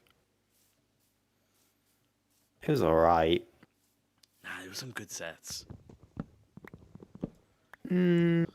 I guess. I just think the distribution, like the figure distribution of that wave is really awful. Yeah. It's like can't be for wave Well, like I said, all too positively. you had to get all four of the Fugitive Ninja were in like the same set, which was fine. Like I wasn't mad at that. But then you had to get a separate set for the Lloyd, and the Lloyd was inaccurate, Yeah. which Yeah. is crazy to me. That's still so. Why did they do that? Yeah, no, honestly, I remember Yeah. buying that set and just immediately being like, "Why is this Lloyd wrong?" Mummified Lloyd. Yeah, genuinely, what is that? Like, there, like I like it just like it like sent like the wrong Lloyd. And again, funny enough, early images of the Overlord like Minotaur set like was released, and that was how people discovered that like Lloyd was gonna have Wu's cape, which in retrospect actually is hilarious because it would have been another way to get Wu's cape. Yep. Yeah, him not getting the cape in the final set sucks so much because that would have been so awesome. To be honest, they don't do enough with capes in Ninjago. But to be honest, True. that's kind of a problem. Well, going back to the whole Wu's cape thing, that's kind of a problem with the season 11 sets in general, because you could only get the season 11 ninja and their weapons in the season 11 sets, and then from then onwards, Yeah. you just couldn't get any of it. Yep, and a bunch of them were just exclusive to the Land's Bounty Oh, bro, because Lego hates us. That's why. Knocked and rocks, no capes. No, yeah, honestly, that's the biggest confusion. Like, I don't like. I'm guessing like capes cost more. That's like the only excuse I can give him. But like the fact that Noct is releasing in like £100 sets with again inaccuracies is kind of beyond me. It's not a new issue because Omega had the exact same problem in the battle pack he came out in. But yeah, kind of scary. Like Chen is released in 3 different Lego sets, and only one of them actually has his cape. Yeah. See. Okay.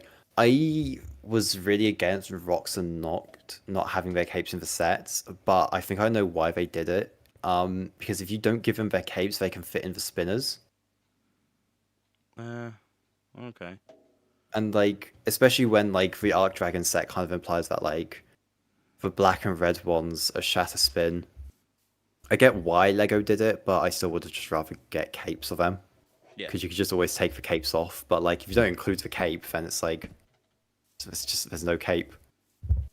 I just like they clearly just don't want to give capes, which again, Yeah. is quite annoying in a lot of different ways. But at the same time, you do kind of have to go, well, like, you know, they do cost money. But then, like, you're paying for a set. And especially with how much Lego sets cost nowadays.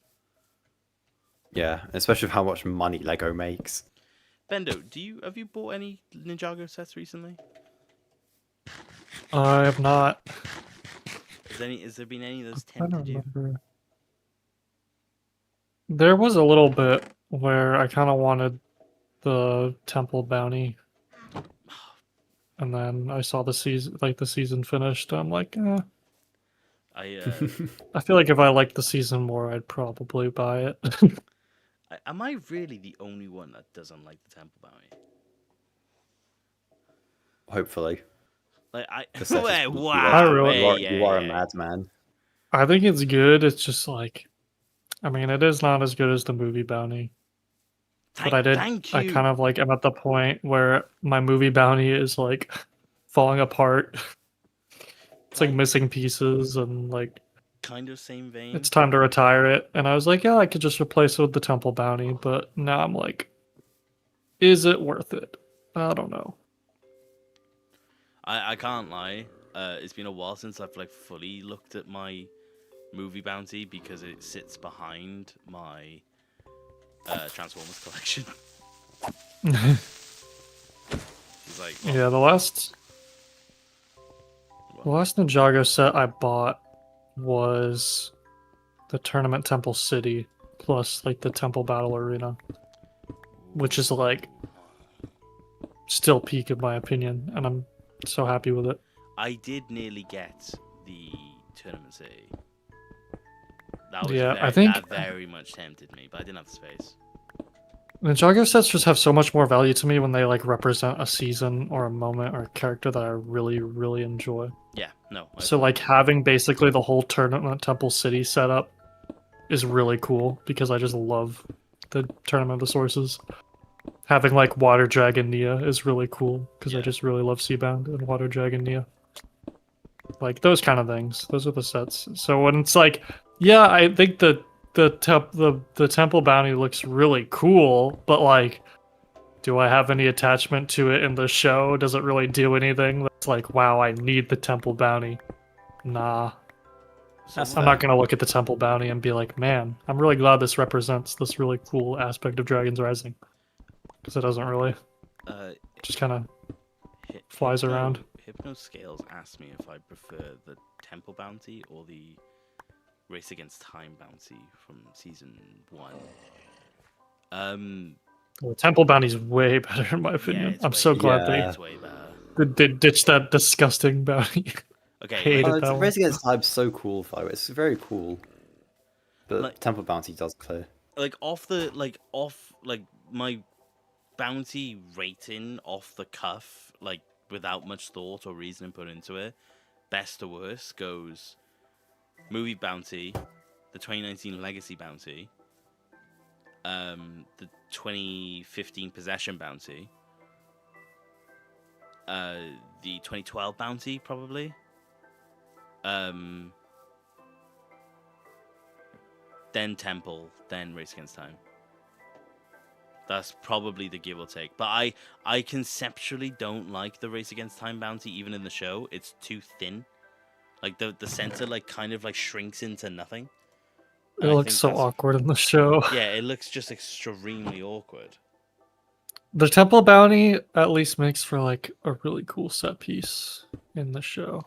Making a very simple house. It's like a very cool location. Yeah. Yeah. I feel like whenever a scene takes place there, it's like, oh, this has a cool vibe to it, you know? I just want like I don't know. The problem is that we've had so many bounties. It's difficult to almost judge them because I don't even know what I want in a bounty anymore. I just don't think Oh. I'm really interested anymore after the movie bounty. I haven't been. But like even It's like, yeah, we got even in perfect the bounty show, basically already. Like the problem is. Yeah, is I that- mean, Go on. I know they want to keep selling bounties, but like I think it would have been perfectly fine if they just kept using the movie bounty model. I was gonna say like they have like this like eternal need to continuously like sell bounties, and because of it, they just keep destroying the old ones. So it's like I don't even get attached to a bounty anymore. Like the last Right. time, Yeah. the last time I would say I was like attached to a bounty where I was like, oh, I like this bounty. It was probably the it was probably the movie bounty because it lasts like Yeah, at 'cause least it stuck around for the whole trilogy. I think it was in the trilogy. It was in season 11 And 12. and 12. And then it disappears for 13. Yeah, it gets replaced by the legacy. Because we get the legacy It gets replaced unceremoniously with the legacy bounty, So which is such a unfortunate. It's downgrade. a great like the legacy bounty is a great set, but that's kind of as far as my praises for it will go. In the show, it just doesn't. It's weird. Some bounties in the show look way better than in the sets, and then some sets look better than the show. Oh yeah, 100%. Yeah. I think Temple Bounty looks better in the sets. No. No, I like it more Yeah. in the show, honestly. I love how just huge it is. Yeah, it's In like the it's got show. like buildings on it and everything in the first one. You got like That jail is- that is really perching cool. off of it. That is really cool, but I think my big problem with show one's the front just kind of sucks. It's just like a regular bounty head. And I think the set one is just a lot more unique with the dragon like flowing through it. Yeah. I will say, show-wise, I think my favorite bounty is probably like, just specifically to the show, is the OG. Yeah. Because I just love Yeah. how the interior is designed. Although the So spacing iconic. of it never made much sense to me. Yeah, Like, yeah, it no, did- it's way bigger on the inside than it is on the outside. But it's like To be fair, I think all those bounties have that problem, don't they? basically, yeah. I mean, they never. The thing is, they stopped doing interiors, so it's like, I mean, like the movie bounty had some interiors, but like The movie, Since no, then, the movie they bounty just had an stopped. entire interior. like you see a giant door on like the Race Against Time bounty, and they just never go inside of it. You have all these buildings on the Temple bounty; they never go in any of them.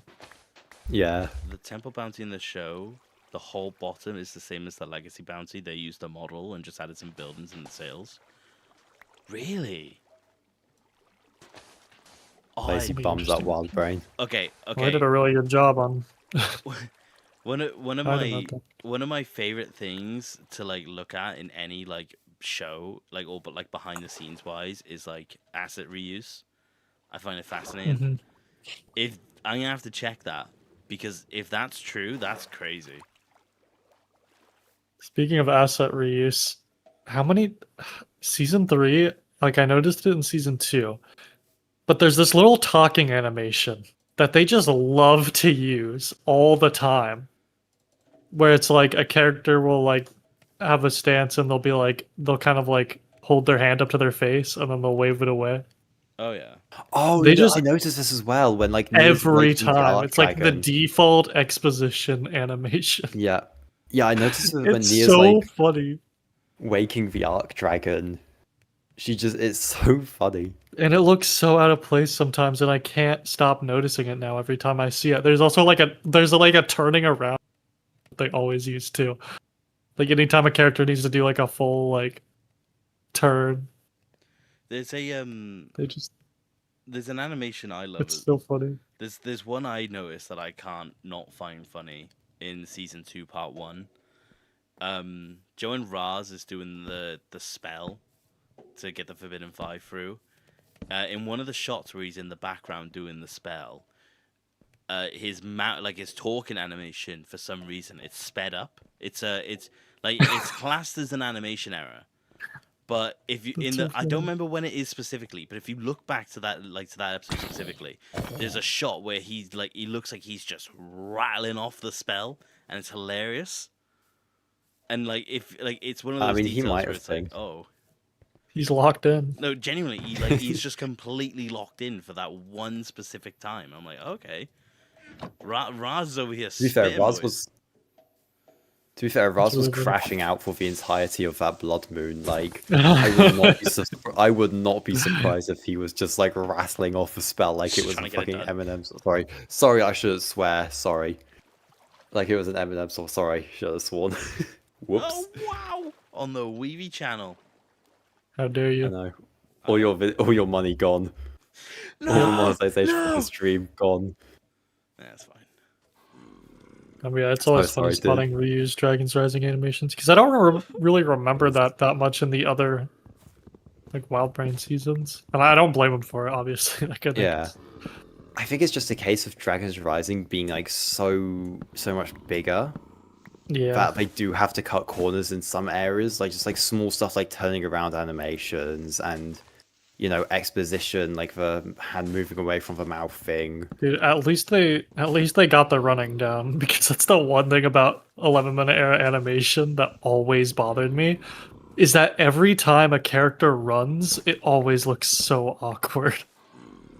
Really? And there are times in Dragon's Rising for sure, but I feel like for the most part they got better with the running. I said about this in a video I uploaded this week. I was talking about Dragon's Rising animation errors, and I pointed this out. It like Dragon's Rising is like weirdly like the beginning of like a new era of animation errors, and one specific one that like I can't recall ever happening before Dragon's Rising is errors where the ninja's hair clips through their masks. Oh yeah. And like not in like a This happens subtle, a lot. not in a subtle way at all. There is like a handful of them, and like it's not even like There's like a lot of clipping errors in general. yeah, but like it didn't even like stop there. There's a few instances where Wildfire's headphones will clip through a hood. When like it's canonical that she doesn't wear it under the hood, but for some reason there's animation errors where you can clearly see headphones. So like You mean Sora's headphones? Pardon? You said Wildfire's headphones. Oh, see Wildfire. Hey, Wildfire's on the you just hate Wildfire's Wildfire iconic, so good much. But no, I the only explanation as someone who doesn't animate, like there's like the only explanation I've ever been able to like come up with when it comes to it is when they like as of Dragon's Rising, they've like the base, like the model that they use for all the ninja has both like hair and hood, so they don't have a separate model for both.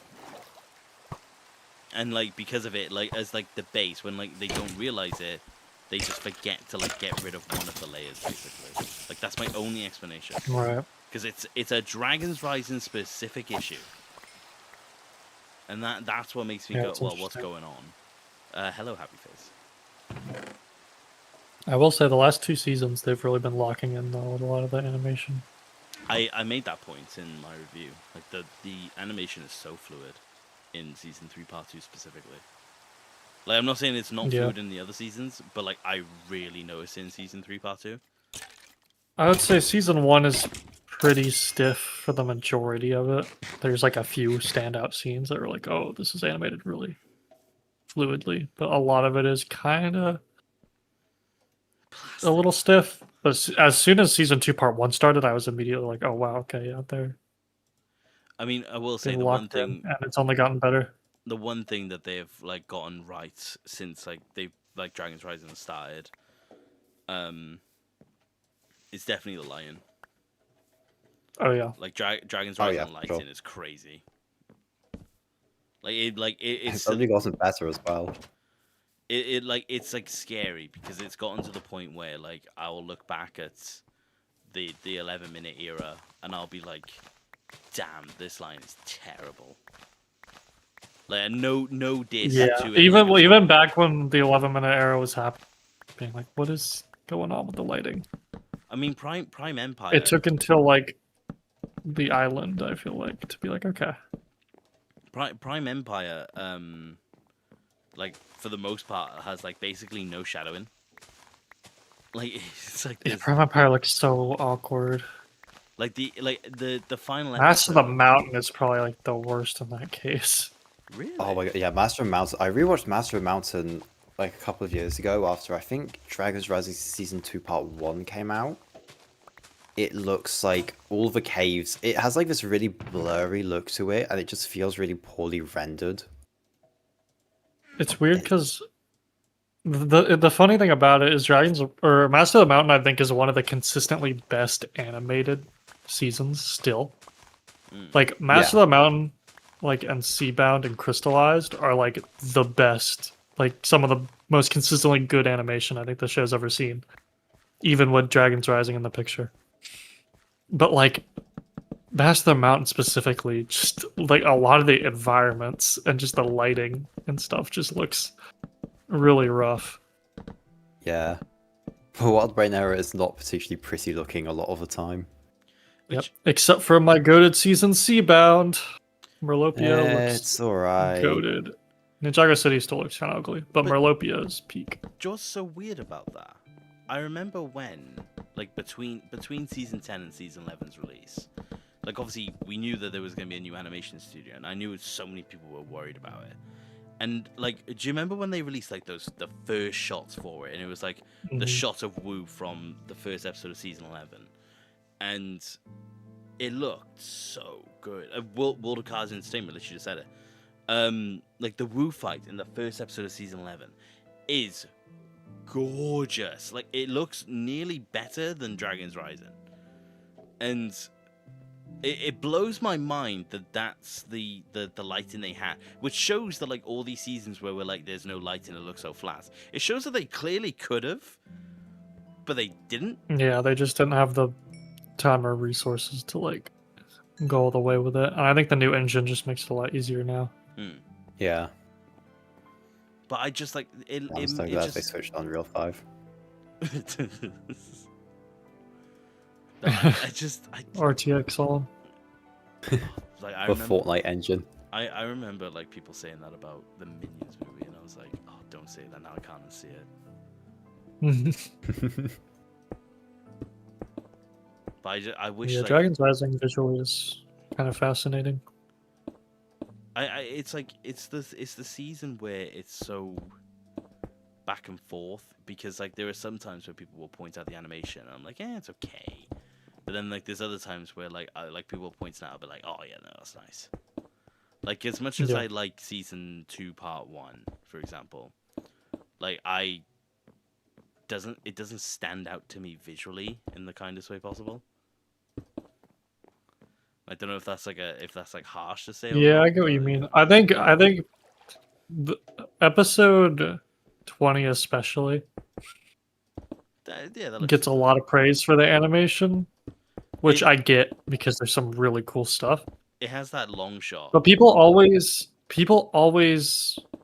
post that like Lloyd versus Roz and like Kai versus like Cinder scene. And I'm like, I feel like there's a lot of better examples of Dragons Rising having really cool animation. Even in that exact episode, there's literally a shot of like Wildfire beating up a bunch of like Wolf Mask warriors that I think is like way cooler. Yeah. That is a very sick shot, but I don't know if it's cooler. There's some stuff in like season 3.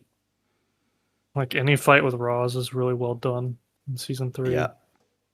I think dude, that one scene where there's like a Dragonian flying up to Roz, and he like hits them with the hammer and does like a crazy combo on them. Oh yeah, that was so sick. I literally have a GIF of it. It's like so cool. It's like one of the cleanest pieces of Dragons Rising animation ever. Not a lot of the animation for Great Zane Robbery was also pretty sick. Yeah, that episode had like I don't really like that episode. That's the only good thing I can say about that episode. Yeah, like I mean, Weavy, this is like, you know, I hate Crystallized has good visuals. Like, it's like I still hate Great Zane. Crystallized is still like one of the best animated Ninjago seasons.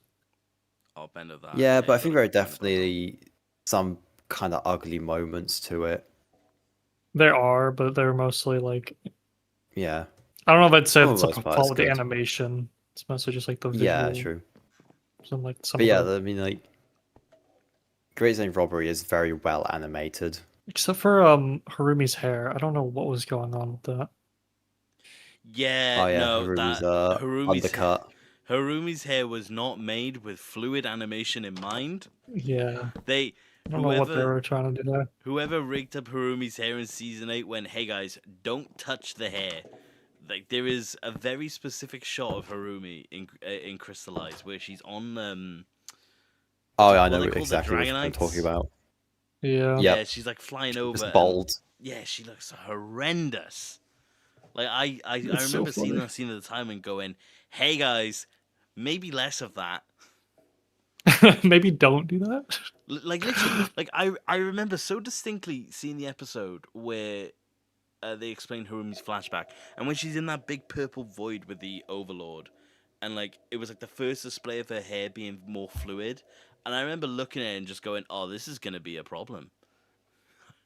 I remember like, so "That's distinctly being like, weird." "This ain't gonna be good."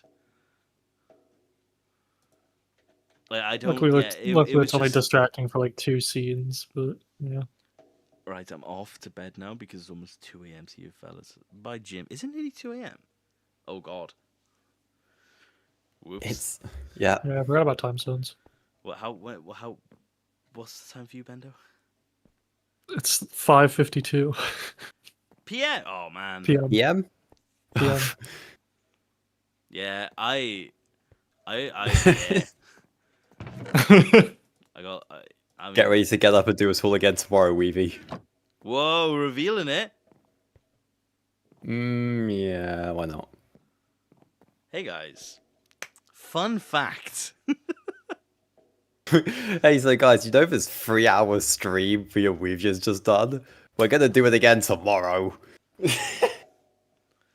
And Actually, you're Bender, all- would you like to join and for you're all that? invited. I'll see what ends up happening. I'm not sure. Depends on when you guys like- are live. Probably, it's gonna be on my channel at like 7 p.m. UK time. Yeah, if I'm around, then Hello, Zuki. I might pop in. Okay. This has been fun. Okay, sick.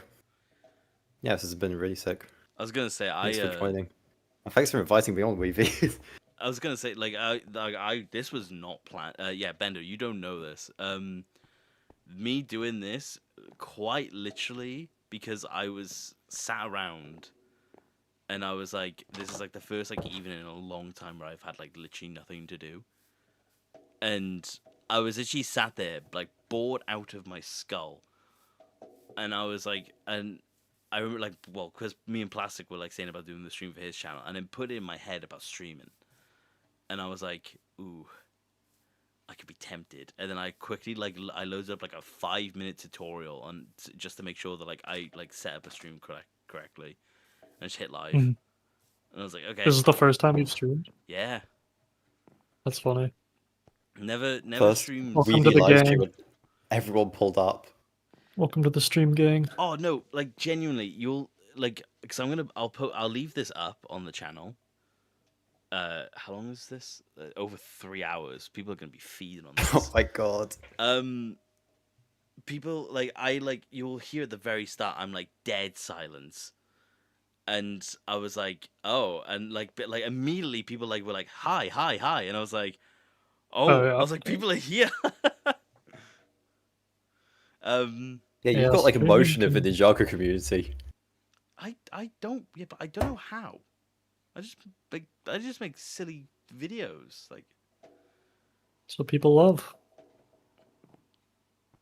Yeah, I was like, yeah, I was like, I know I'm very fortunate with the position I'm in because like I like never anticipated like the channel getting like to the point it's at. Like I'm nearly at 10K, like which is crazy to Let's think about. go. But like I'm like very much looking like I'm like in the back of my head I was like I need something for 10K, but like there hasn't been anything I've been able to like get out. I do, like I said, I have ideas. Hey boys, Q&A. You ready? Probably just do more streams. That's the play. Probably Weavy, just, are we still live? yeah. Oh, okay. Okay, I think your stream's just bugging on my end then. Is it bugging? Yeah, it's. Oh no, it's just on my end. It's Okay. fine for me. Yeah. I was gonna say. Oh, I had it paused. Okay. I was gonna say there's no issues on my end. I've got it all on my other monitor. Yeah, no, it's okay. It's just because I had it paused. What I'll do is, Bartos, what do you guys think about Jay's comeback in episode 20? His scene with Nia's really good. Kino, peak. It's Kino, it's peak.